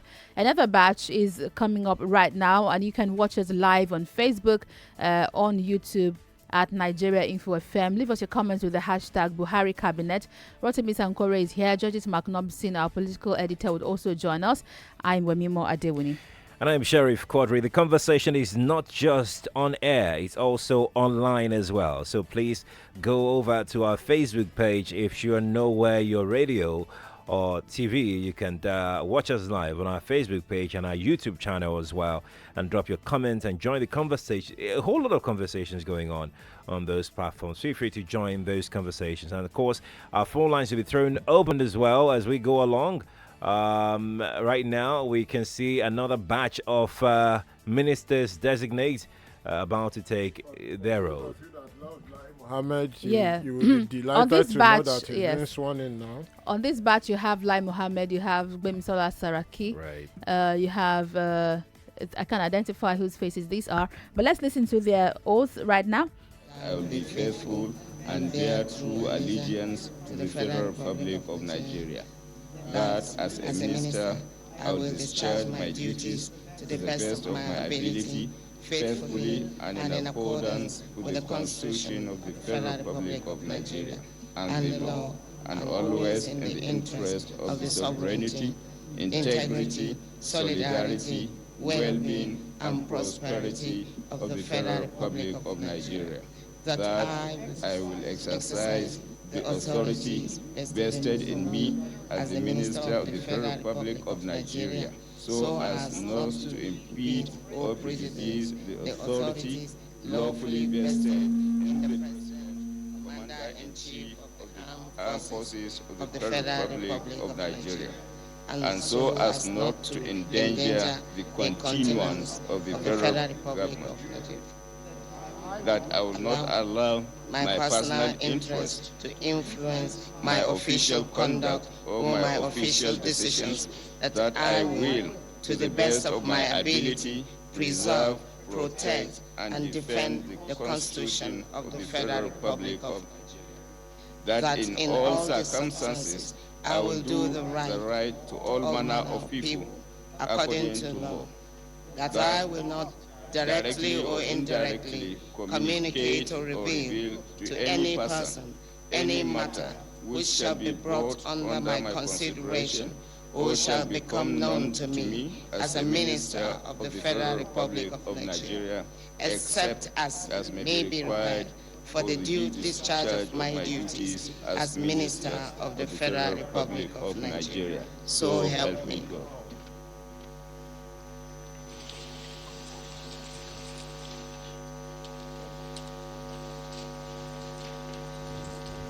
There you have it.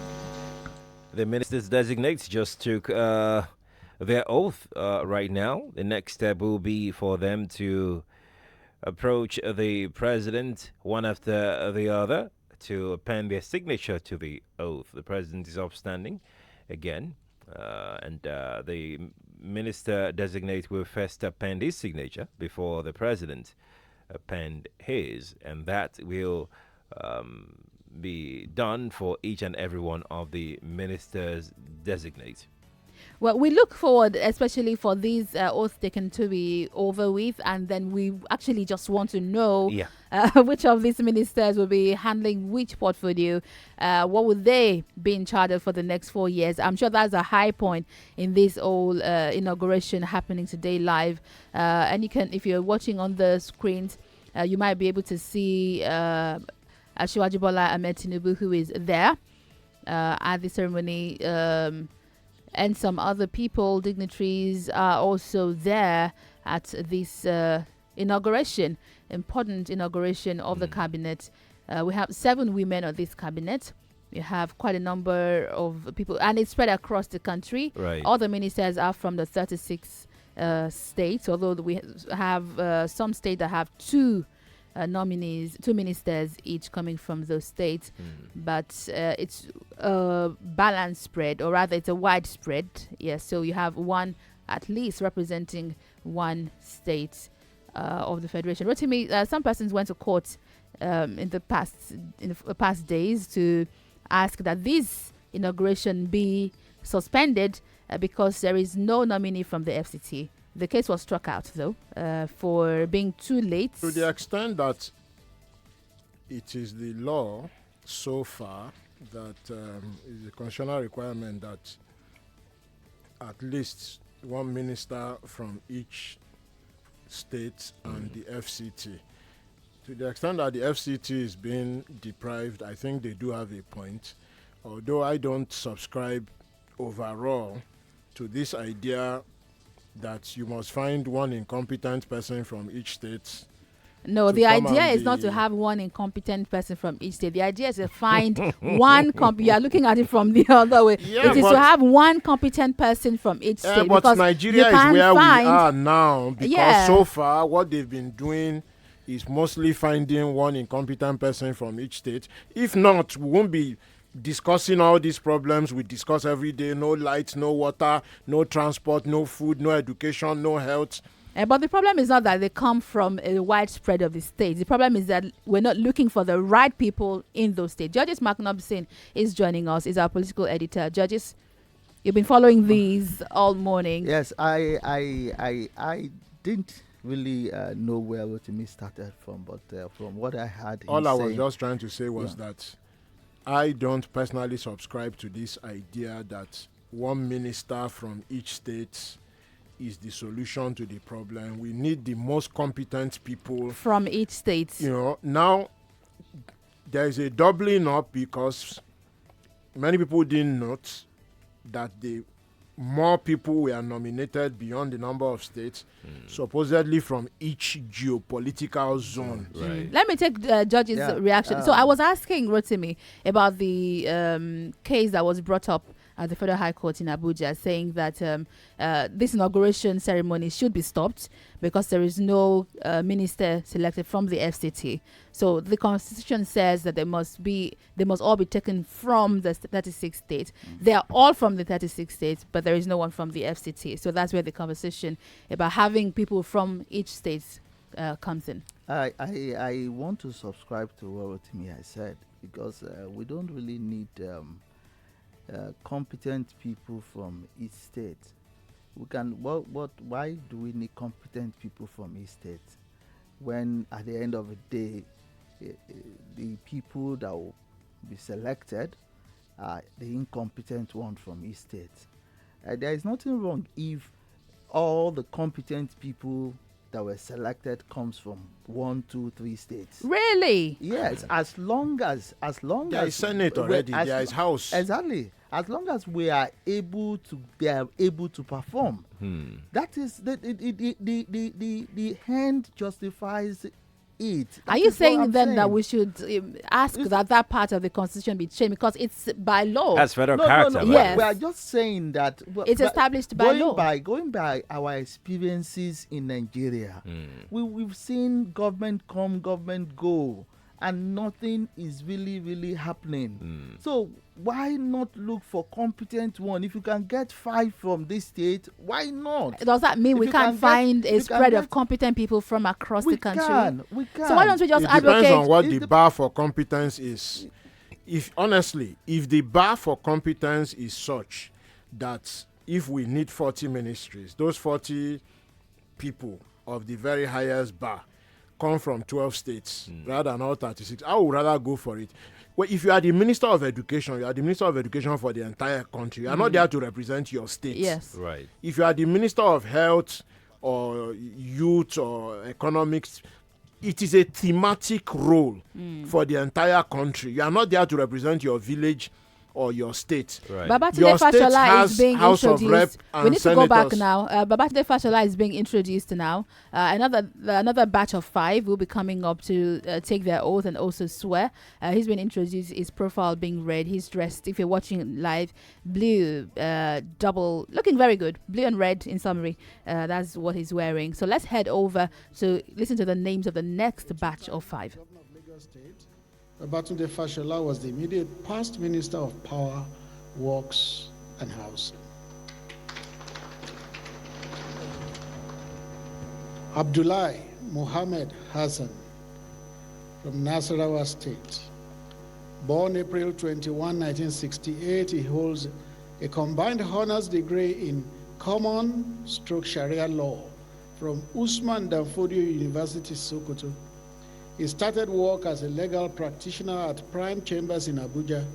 He was also at various times Deputy Chairman, Karu Local Government, Attorney General and Commissioner for Justice, Special Advisor to the Governor, and between 2017 and 2019 was the Secretary to the Nasarawa State Government.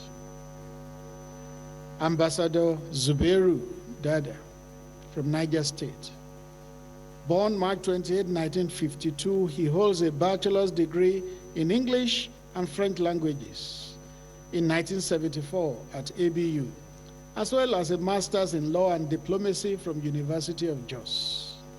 He started as an information officer in Sokoto State before relocating to Niger State, where he continued in the same ministry, ultimately becoming permanent secretary in the ministry. He was a director of mobilization in the defunct Mass Mobilization for Self-Reliance, Social Justice and Economic Recovery, MAMSA. He was also appointed ambassador to the republics of Poland and Mozambique. Architect Olamilekon Adegbite from Ogun State. Born June 2, 1962, he holds a bachelor's and master's degrees in architecture from University of Lagos. He started work as an architect with Modular Group in 1989, and in 1992 formed his own company, Lekon Adegbite Associates, where he worked until his appointment as Commissioner for Works and Infrastructure in Ogun State between 2011 and 2019. Senator Omotayo Alasho Adura from Ondo State was born August 12, 1949. A chartered accountant, Senator Alasho Adura started work in 1974 as a messenger at Balogun and Yonfalu, Badejo and Co. Chartered Accountants, and rose through the ranks to become the managing partner and chief executive officer of the same firm. All within 16 years. He rose from a messenger to chief executive officer within 16 years. He was appointed Commissioner for Finance and Planning between 2003 and 2009, and later represented Ondo Central Senatorial District in the Upper Legislative House between 2015 and 2019. Can the 5 please proceed to take their oaths?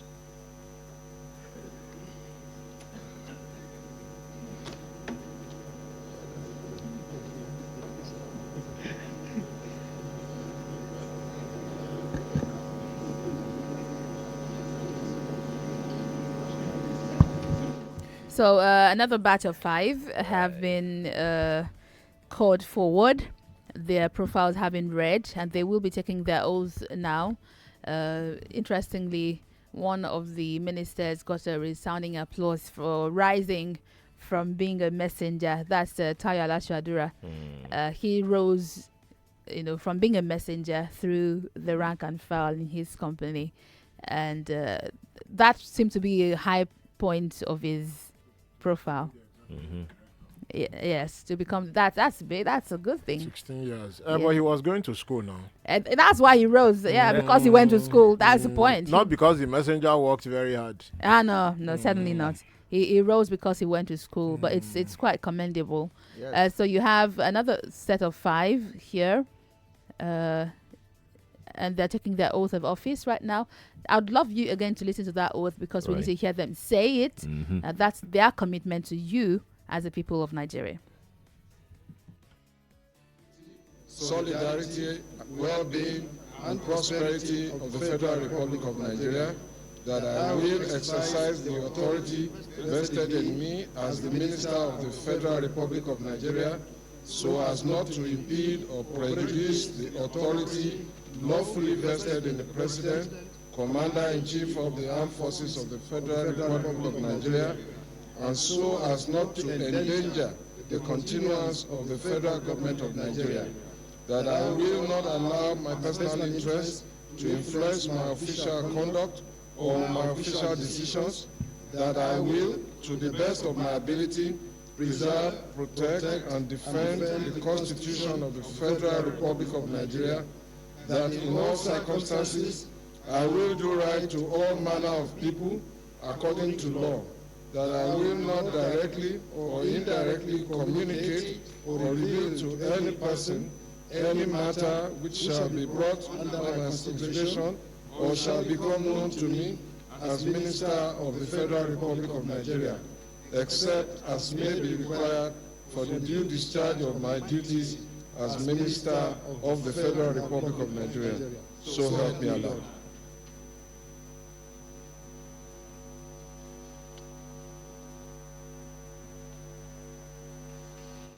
Okay, another set of 5 ministers have just taken their oaths, and then they'll be putting up their signatures on the book first coming up is Babatunde Fashola. One of the jokes made during his first term was that he grew gray hairs pretty quickly. Right now, he's got a head. White. He's got a head full of white. The man needs dye now. Right. Well, he might choose not to dye his hair, but it's got a. No, I'm saying for any black to show. Yes, it's got a head full of white hair right now. Poor guy.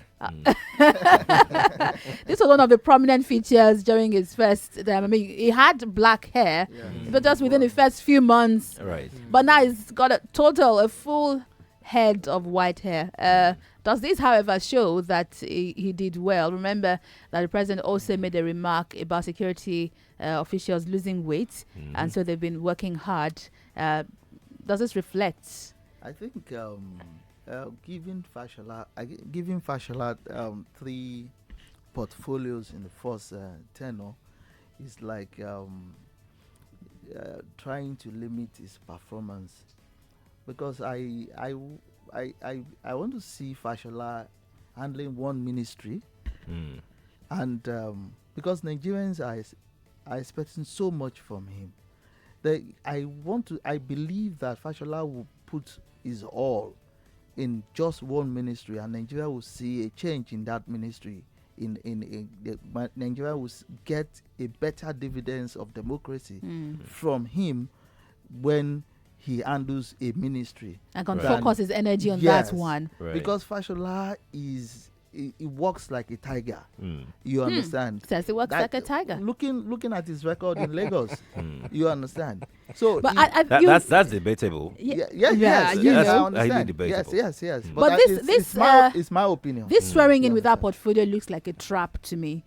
So the ministers, for instance, Fashola would not know right now if he's going to have 3 ministries, because they've sworn to be a part of that cabinet. So whatever they're given to do, they must then do, unless they want to resign their position. Right. So if the president decides to give one person 4 ministries right now, because they've taken this oath without knowing what they'll be doing, they can't resign. Honestly, any principled person, I will not join any cabinets without knowing what exactly. Honestly, no matter the party, no matter the ideology, no matter the. Excuse me, I need to know what I'm doing. If I don't know anything about it, I'm sorry. Right. Let's go and look for the best person. Right. But right now, I think they all before taking this oath, I think they already know. Why do you think so? I think because going by the retreat that they had, going by the outcome, the reports that came out from it. You see, it was. They will have some hints yes, by they now. They would have. They will have some hints, but the idea. But they know. They know for sure, and the oath taken should be. You should be taking an oath for a particular. Yes, no, I'm not disputing. You might that. say, I'm taking an oath as a Minister of Agriculture to do this. That is the way to go. That is the better thing to do. That you are taking an oath.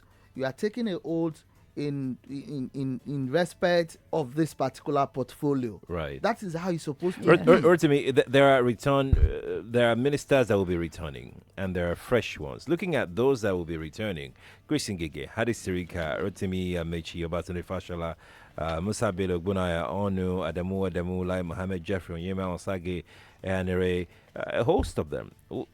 Which one of them would you want back in their previous ministry? Sports.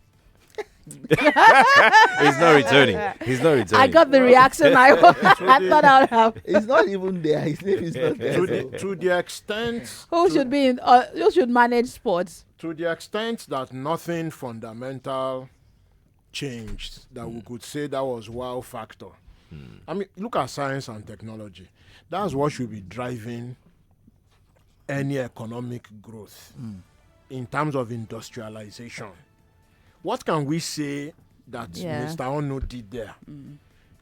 So, but again, like I said earlier, the capacity of a specific individual in terms of knowledge, leadership, policy expertise is just one important factor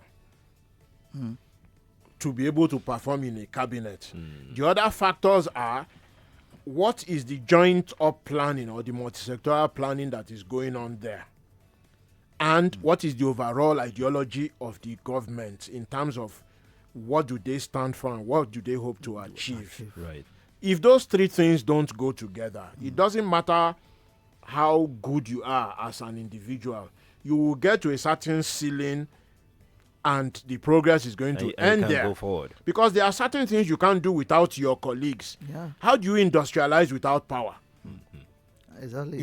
How do you develop your health system without health workforce? And the training of that health workforce is dependent on the education sector. So for all those ministries that you work in clusters, the people being appointed, even if they have the best capacity for their own individual position, it is affected by the capacity of the other people that they are dependent on. Right. And then the investment that is made. So, for instance, you may have the best capacity for youth. If the president says that, no, we can't make 100 billion available for investment in youth or vocational training, what are you going to do? You go and train all the youth by yourself? Let's head back now to the live coverage. New, fresh batch is being called upon now. Let's have a listen. Between 2010 and 2018. Sunday Dare from Oyo State. Born 29th May 1966, he obtained a Bachelor of Science degree in International Studies from Ahmadu Bello University and a Master's in Law and Diplomacy from University of Jos in 1996. He started work as senior editor of the News magazine in 1993 and left in 2001 to join Voice of America. He was appointed Special Assistant / Chief of Staff to the Minister of Information and Communications in 2009. He was also Chief of Staff and Special Advisor Media to Asiwaju Bola Ahmed Tinubu. Until his appointment as Minister, he was Executive Commissioner at National Communications Commission. Dame Pauline Talen, OFR, from Plateau State. Born January 8, 1959, she obtained a Bachelor of Science degree in Sociology at University of Jos in 1982.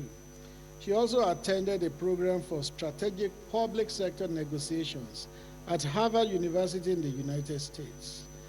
Dame Talen started work as a clerical officer in Shendam local government. She was appointed Commissioner for Social Development, Youth, Sports and Culture and that of Health in Plateau State. She was also Minister of State for Science and Technology in 1999. Dame Talent served as Deputy Governor of Plateau State in 2007. She was a member of APC Board of Trustees in 2015 and has also been the chairperson of the governing board of the National Agency for the Control of AIDS from 2017.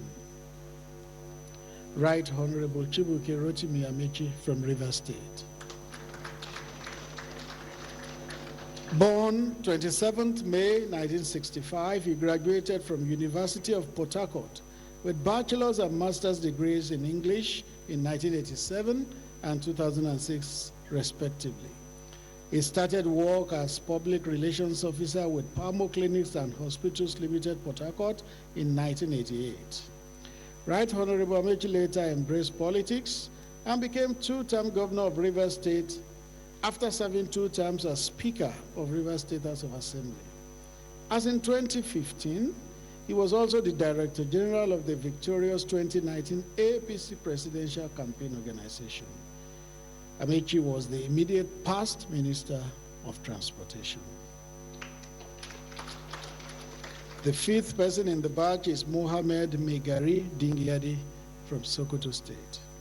Born February 17, 1953, he obtained a bachelor's degree in political science from Ahmadu Bello University in 1978. He started work as an administrative officer in Sokoto State in 1979 and rose to the rank of permanent secretary in 1992, having served in ministries including water resources, education, works, and transport. Can the 5 please proceed to take their oaths?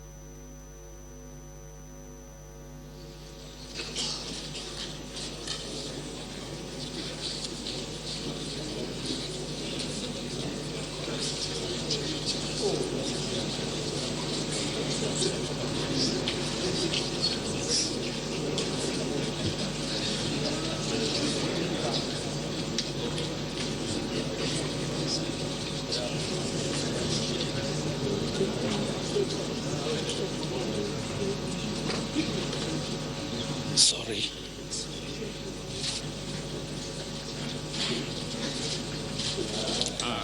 Sunday Diary. Do solemnly affirm that I will be faithful and bear true allegiance to the Federal Republic of Nigeria, and that I will preserve, protect, and defend the laws of the Federal Republic of Nigeria. May God. I, Sunday Diary, do solemnly swear that I will be faithful and bear true allegiance to the Federal Republic of Nigeria, that as a minister I will discharge my duties to the best of my ability, faithfully and in accordance with the Constitution of the Federal Republic of Nigeria and the laws, and always in the interest of the sovereignty, integrity, solidarity, and well-being and prosperity of the Federal Republic of Nigeria. That I will exercise the authority vested in me as the Minister of the Federal Republic of Nigeria, so as not to impede or prejudice the authority lawfully vested in the President, Commander-in-Chief of the Armed Forces of the Federal Republic of Nigeria, and so as not to endanger the continuance of the Federal Government of Nigeria. That I will not allow my personal interest to influence my official conduct or my official decisions. That I will, to the best of my ability, preserve, protect, and defend the Constitution of the Federal Republic of Nigeria. That in all circumstances, I will do right to all manner of people according to the law. That I will not directly or indirectly communicate or reveal to any person any matter which shall be brought under my consideration or shall become known to me as Minister of the Federal Republic of Nigeria, except as may be required for the due discharge of my duties as Minister of the Federal Republic of Nigeria, So help me God.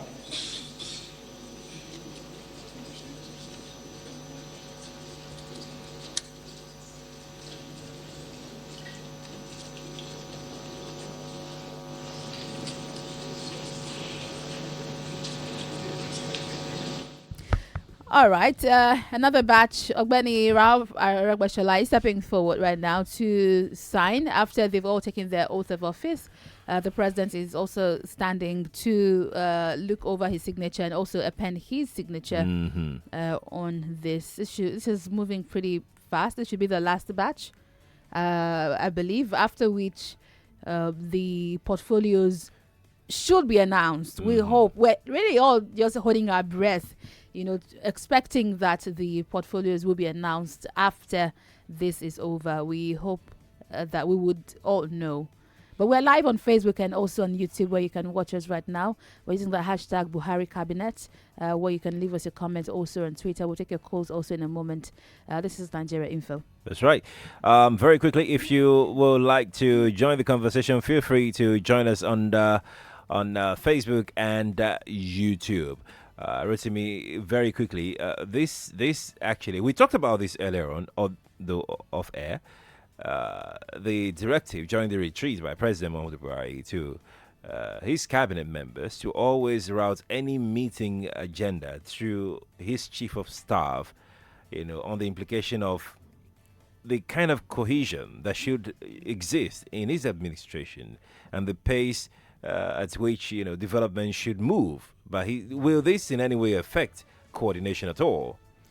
Of course it will. If the president cannot see ministers, I think what he was trying to say was that requests for meetings should be routed through the secretary to the federal government or the chief of staff as appropriate.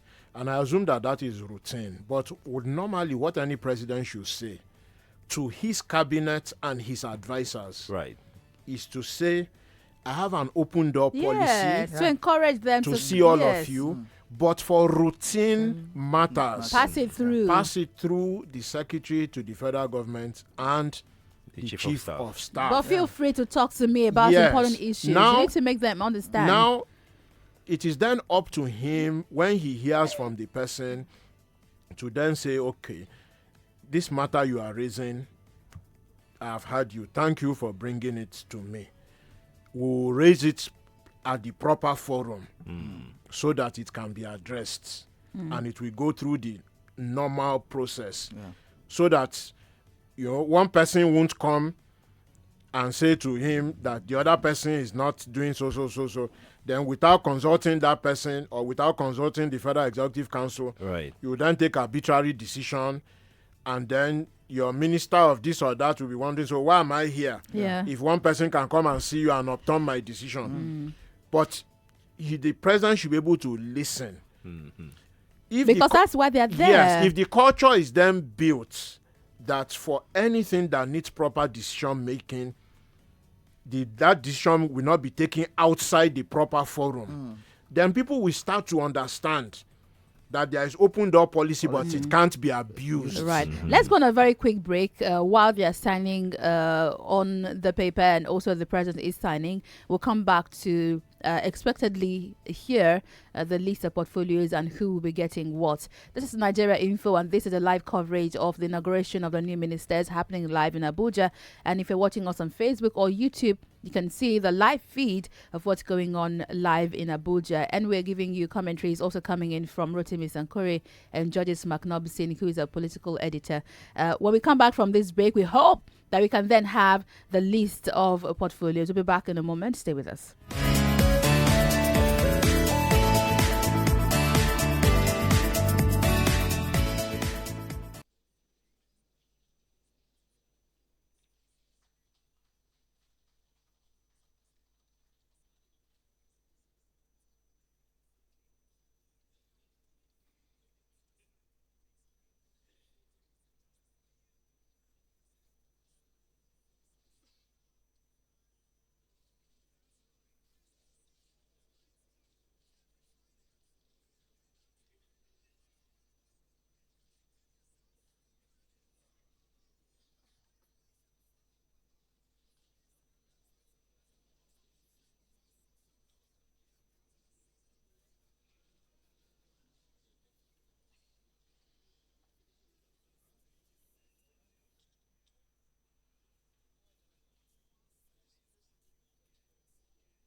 We're back. It's a live coverage of the ministerial inauguration and all the ministers. There's one Lone Ranger there. Yeah. There's one Lone Ranger about to spoil the news you have all been waiting for. I was so excited to tell you that we will be listening to the list of the ministers and their portfolios, but there is one more person. How so? If we have, I mean, 5, but 45 or 43. 43. So we should have 43. Yeah. Maybe 3 more to go. If we're watching live, this is Nigeria Info, and this is a live coverage of the inauguration of the new minister. So we have one more set to go. But we're so excited. We thought it was... That's a part we're all looking for. The news you've all been waiting for. It's about to break. Buhari cabinet. That's right.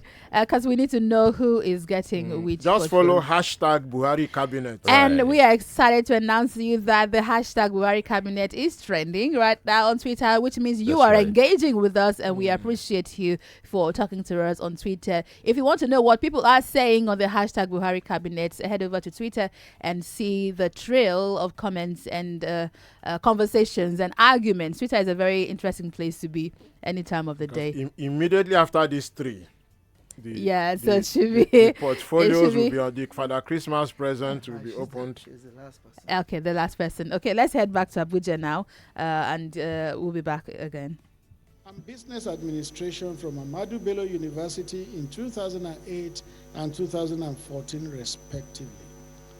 Sadia started work as an administrator at the National Assembly Service Commission in 2003 and resigned in 2010 to join politics.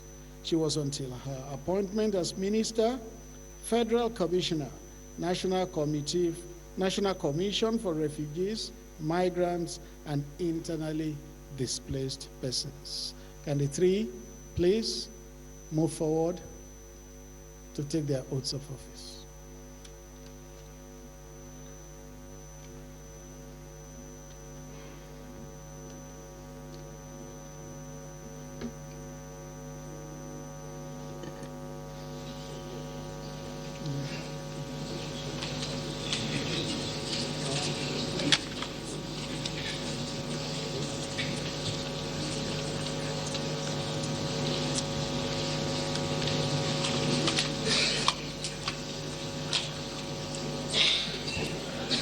Well, the last set of 3, because there are 43 ministers. We've had 8 batches, and this is the last. And we have 3 people here taking their oath, after which they'll come forward to sign. And after that, the time you've been waiting for, that we all have been waiting for, would then be here. Remember to go over to our social media, follow us. If you're not, what are you doing? Make sure you're following us on Twitter at Nigeria Info FM. We're also on YouTube and on Facebook. It's important that you turn on your notification. That's the only way you get to know when we share these breaking stories and news with us. If you'd like to know what people are saying about our live coverage, use the hashtag Buhari Cabinet, and it's trending right now on Twitter, so you can see the conversation going up there. We'll take your calls again. We know you all want to be a part of this conversation, but let's listen to this oath taken. This is the last batch of ministers.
Secretary to the Government of the Federation, please.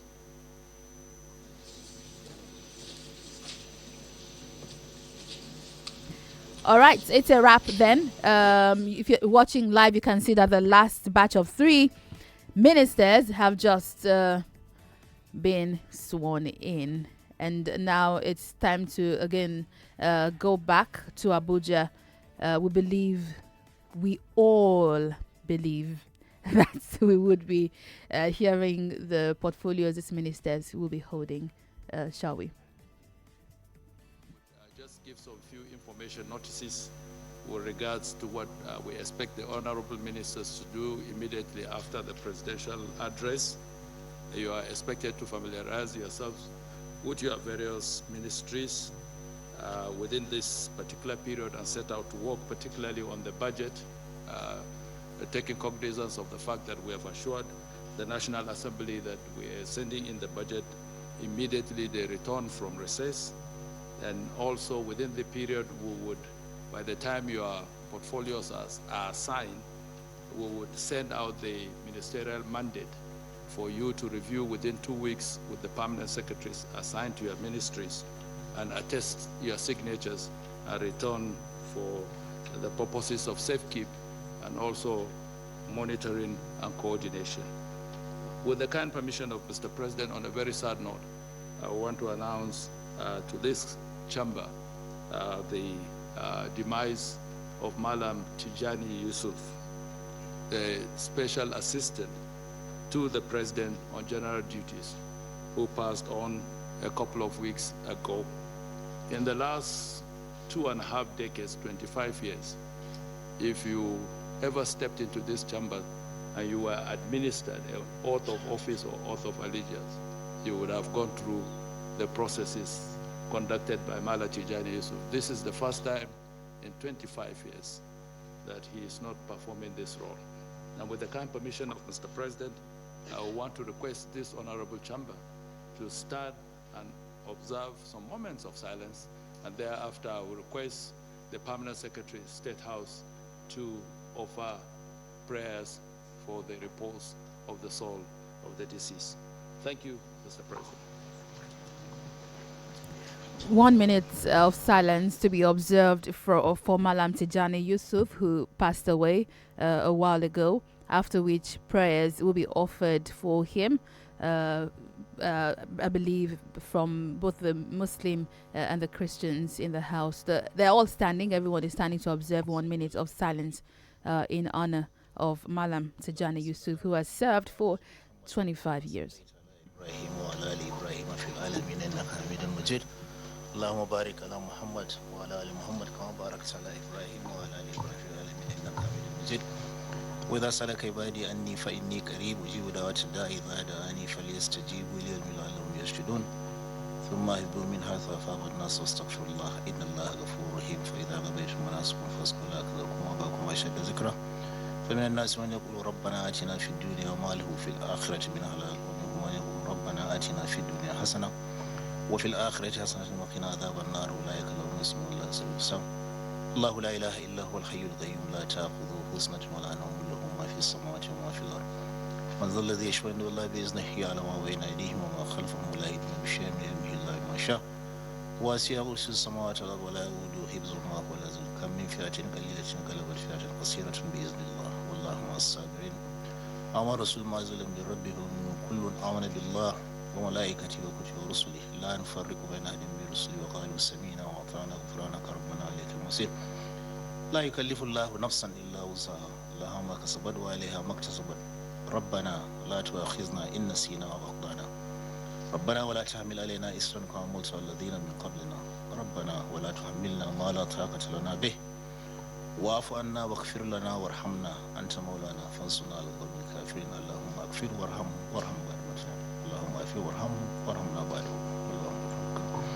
بسم الله الرحمن الرحيم الحمد لله رب العالمين الرحمن الرحيم مالك يوم الدين إياك نعبد وإياك نستعين إياك نعبد وإياك نستعين إياك نعبد وإياك نستعين اهدنا الصراط المستقيم صراط الذين أنعمت عليهم غير المغضوب عليهم ولا الضالين آمين سبحان ربك رب العزة عما يصفون وسلام على المرسلين والحمد لله رب العالمين Amen. Thank you very much. Your Excellency, Mr. President, permit me to give two pieces of announcements before we listen to you. After the remarks by Mr. President, our ministers, they came in here as ministers designates, now they are full ministers. They will take a group photograph with Mr. President outside. And because the hall is so full, not everybody can possibly join that photography session. So the following are those that will join Mr. President and the ministers. His Excellency, the Vice President, His Excellency, the Senate President, His Excellency, Speaker of the House of Representatives, represented by the Deputy Speaker, National Chairman APC, Secretary to Government of the Federation, Chief of Staff to the President, former Governor of Lagos State and National Leader of APC, Asiwaju Bola Tinubu, former Interim National Chairman of APC, Bababisi Akonde, former Governor of Ogun State, Aremo Olusegun Oshoba, Head of Service, NSA, Chairman Nigeria Governors Forum, Governor Osun State. Those are the people that will join Mr. President and the ministers. While they are taking the photographs, others are please expected to remain in the chambers here, so that after this photography session, they will come back in to the tea room, which is immediately outside this door, and you can all be refreshed before you proceed out of the villa. So please, let's remain seated, and when they come back, refreshments will be served, and that will be the end of the ceremony this afternoon. Your Excellency, Mr. President, you may wish to make your remarks now. The presidential remarks will be made right now, after which photos will be taken, and that will be the end of this event.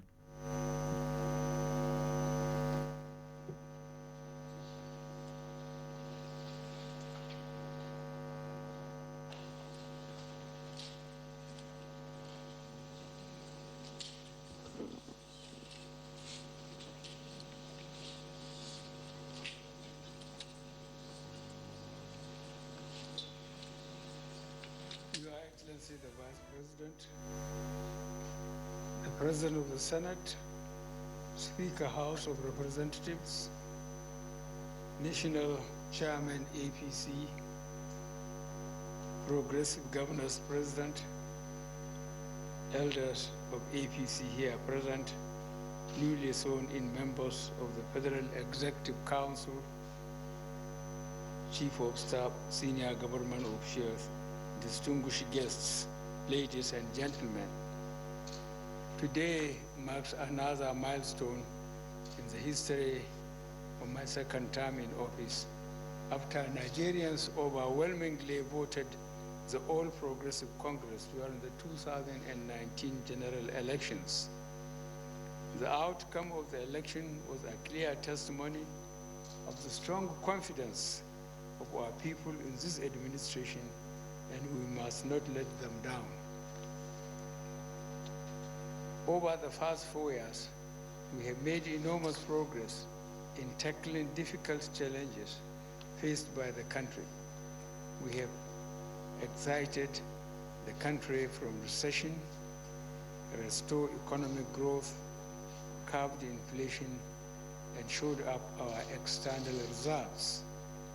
As a result, we have witnessed 8 quarters of consistent growth over the past 2.5 years, providing more opportunities to more Nigerians. However, our nation continues to face tough challenges, and we are determined to build on the progress of the past 4 years in order to fundamentally shift Nigeria's trajectory and improve the well-being of our people. Today, I am pleased to inaugurate 43 new ministers who will work with me and the Vice President in our service to the people of Nigeria. You are chosen from each of the 636 states of the Federation, and most importantly, you share my commitment to working tirelessly for the people of this country and to achieving a future where every Nigerian can reach his or her full potential. I believe you are ready to get to work. Indeed, the work has already started. For the first 2 days, you are with me at the retreat. The retreat, which was conducted with clear focus on the roadmap towards the delivery of government policies, programs and projects for 2019 to 2023. During the period, I shared my vision for Nigeria and what our priorities will be for the next 4 years. These priorities are the pillars on which we can build a better Nigeria. As you are aware, the core objectives of this administration is to improve security, achieve diversified, inclusive economic growth, and fight corruption.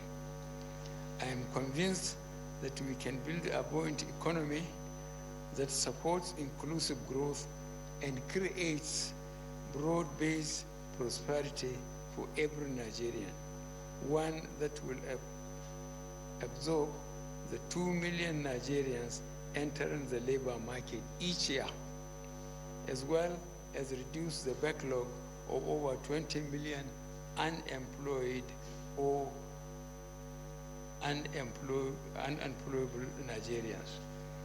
We must also intensify efforts to reduce internal security threats and eliminate corruption at all levels so as to ensure that our citizens have a safe and corruption-free environment where they can live and conduct their businesses without fear and intimidation. Distinguished ladies and gentlemen, all these are only possible if we are relentless about delivering on the priorities that are vital to our overall objectives and on the specific actions and targets that have been identified to guide policy direction and implementation as specified in our roadmap.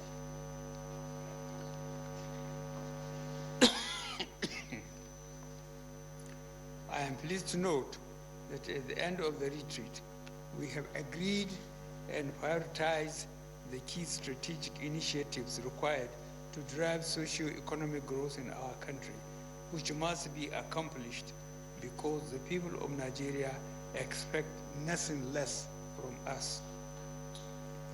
We have also agreed on the exploratory key performance indicators and deliverables to be achieved in the roadmap on government priorities 2019 to 2023.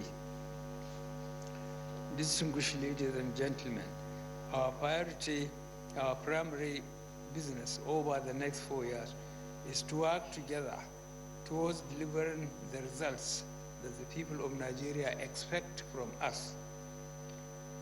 We have a great opportunity as an administration to build on the progress already made in order to fundamentally shift Nigeria's trajectory on the path of steady growth and development. While recognizing the existing challenges and the urgent need to surmount them, we must not fail to note the progress we have made since inception. Our economic policy, which is the Economic Recovery and Growth Plan, is still robust and on course with the necessary policies and initiatives to sustain the country's exit from recession and gender growth and promote the value chain of infrastructural development. We believe that we can sustain our legacies and developmental strides if they are based on sustainable policies and good governance.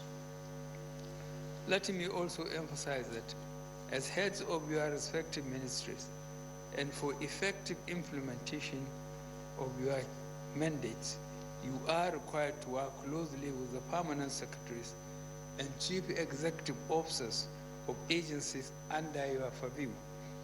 This has become necessary considering the fact that the task of moving the country to the next level requires dedication, focus, and collective efforts. I must emphasize the importance of communication and harmony within our government. You must work in harmony with your fellow ministers. Communication, vertical and horizontal, can only be ignored at a price. As I said yesterday, in terms of coordination, communication, kindly ensure that all submissions for my attention or meeting requests be channeled through the Chief of Staff, while all Federal Executive Council matters be coordinated through the Secretary to the Government of the Federation in order to speed up process of decision making. We can only make meaningful progress in our national restoration efforts if we all commit ourselves to addressing the challenges confronting our nation in the best interest of our people and posterity. We must not allow such issues as political affiliation, sectional interests, and primordial loyalties to blind us against our patriotic obligation to drive our nation's growth, development, and prosperity in an atmosphere of enduring peace, security, and stability. Dear Honorable Ministers, as you are aware, the Federal Executive Council meeting is held on a weekly basis.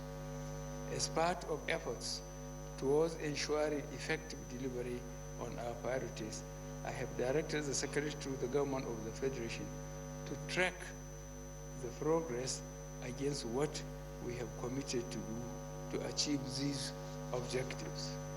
He is therefore expected to report the progress of implementation and outcome to Federal Executive Council. I am pleased to note that each of you is committed to be part of an administration that will work for all Nigerians, part of a government that will do what is right and best at all times for our people, even when it is difficult. This is therefore an opportunity for you.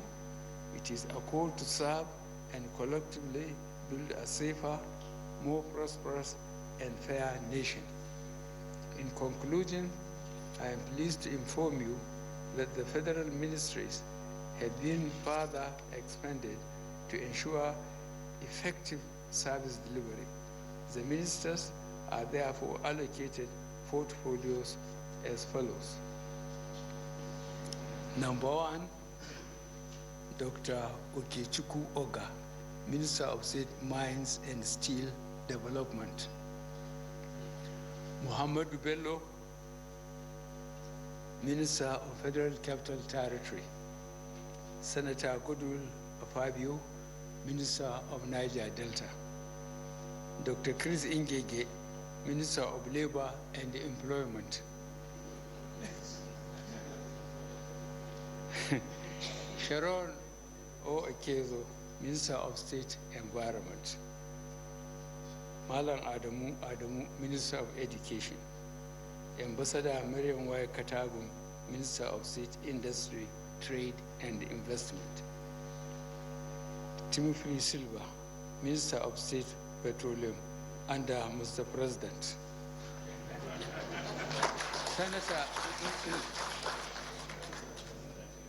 Senator George Okume, Minister of Social Duties and International Affairs. Mustafa Baba Shahuri, Minister of State Agriculture and Rural Development. Gode Jide Agba, Minister of State Power. Festus Kiamu San, Minister of State Niger Delta. Dr. Omonia Onu, Minister of Science and Technology.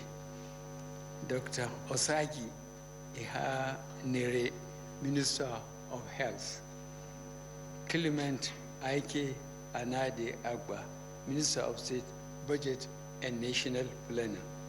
Otumba Richard Adene Adebayo, Minister of Industry, Trade and Investment. Geoffrey Onyema, Minister of Foreign Affairs. Dr. Ali Isa Ibrahim Pantami, Minister of Communication. Emeka Iwajuba, Minister of State Education. Engineer Suleiman H. Adam, Minister of Water Resources. Zainab Shamsuna Ahmed, Minister of Finance, Budget and National Planning. Dr. Mohammed Mahmoud, Minister of Environment. Sabo Nanono, Minister of Agriculture and Rural Development. Major General retired Bashir Salihi Magashi, Minister of Defense.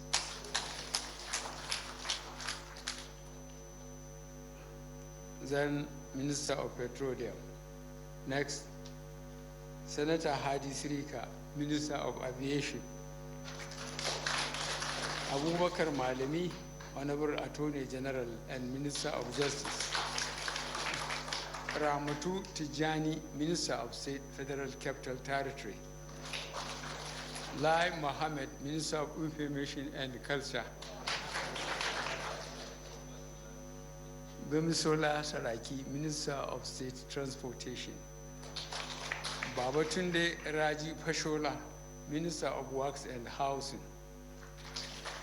Senator Adeleke O. Mamora, Minister of State Health. Mohammed H. Abdullahi, Minister of State Science and Technology. Ambassador Zubairu Dada, Minister of State Foreign Affairs. Archbishop Olani Lekan, architect, sorry, not archbishop, we don't have archbishops here. Architect Olani Lekan, a deputy, Minister of Mines and Steel Development. Senator Tayo D. Lasso Dura, Minister of State Labor and Employment. Ruth Arubashola, Minister of Interior. Sanjay Dare, Minister of Youth and Sports. Pauline Tellen, Minister of Women Affairs. Aratomi Amechi, Minister of Transportation. Muhammadu Megari Dingyadi, Minister of Police Affairs. Engineer Saleh Mamman, Minister of Power. Abubakar D. Aliyu, Minister of State Works and Housing. Saadia Umar Farooq, Minister of Humanitarian Affairs, Disaster Management and Social Development.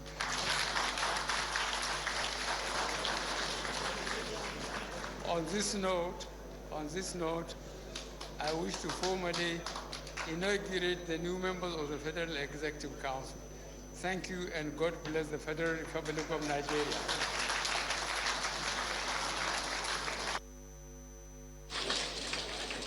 Mr. President, can we now proceed for the photography session outside the hall? Exit through the door by my left. Well, exit back to Nigeria.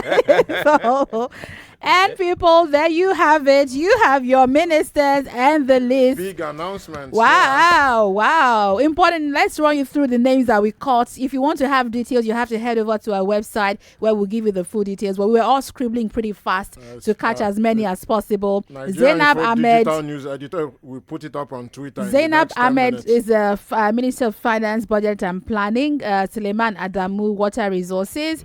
Godije Diagba, Minister of State for Power. Right. We also have here that court Major General Bashir Salih Magashi is Minister for Defense.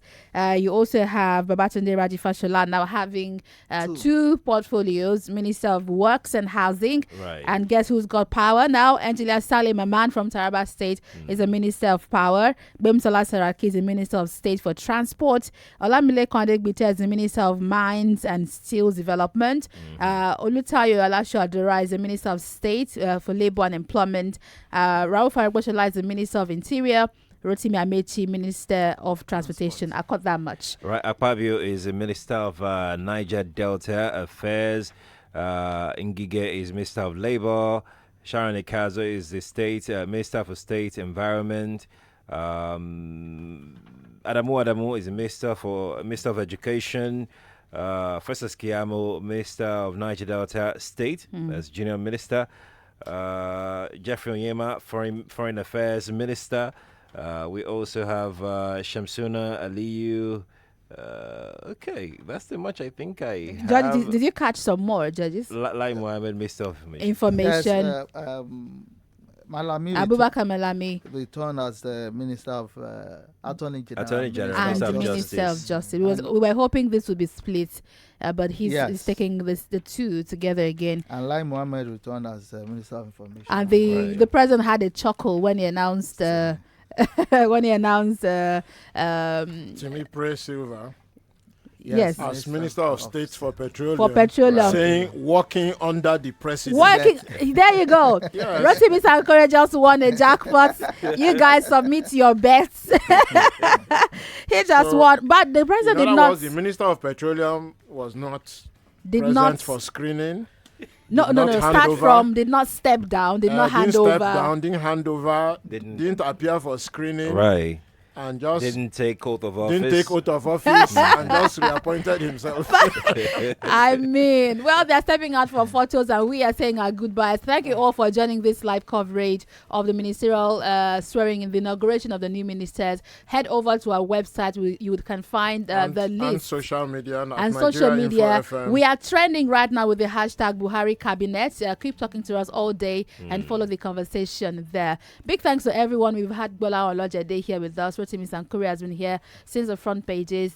Judges Mark Nabsin is our political editor. Thank you all for coming in. We'll be stepping aside and then we have Collins Teke take you on the Lunchtime magazine. They're here to take you up now. But let's keep talking on social media. Right. It's at Nigeria Info FM. Rotimi Sankore is there at Rotimi Sankore.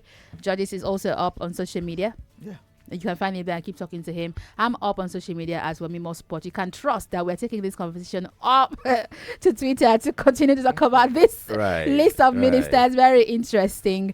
Let's also thank Zainab Yakin, Tosia Kinride, Yvonne Ohaifo for all assisting all morning. We should also thank Abuja Bureau Chief. Yes. Phil, who gave us the update work you're doing there. We synergize across our state. Also, Babatunde Abdul Salam has been behind the screens, and that's why you can watch us live from across the world. Big thanks to you today.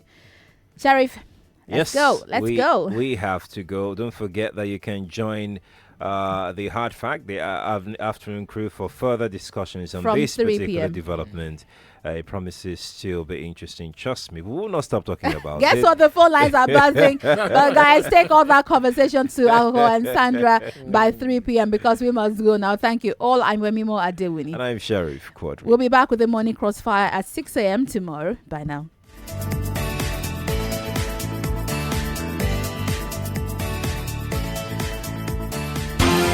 Stay with us as we cover unfolding events around Nigeria, Africa, and the world.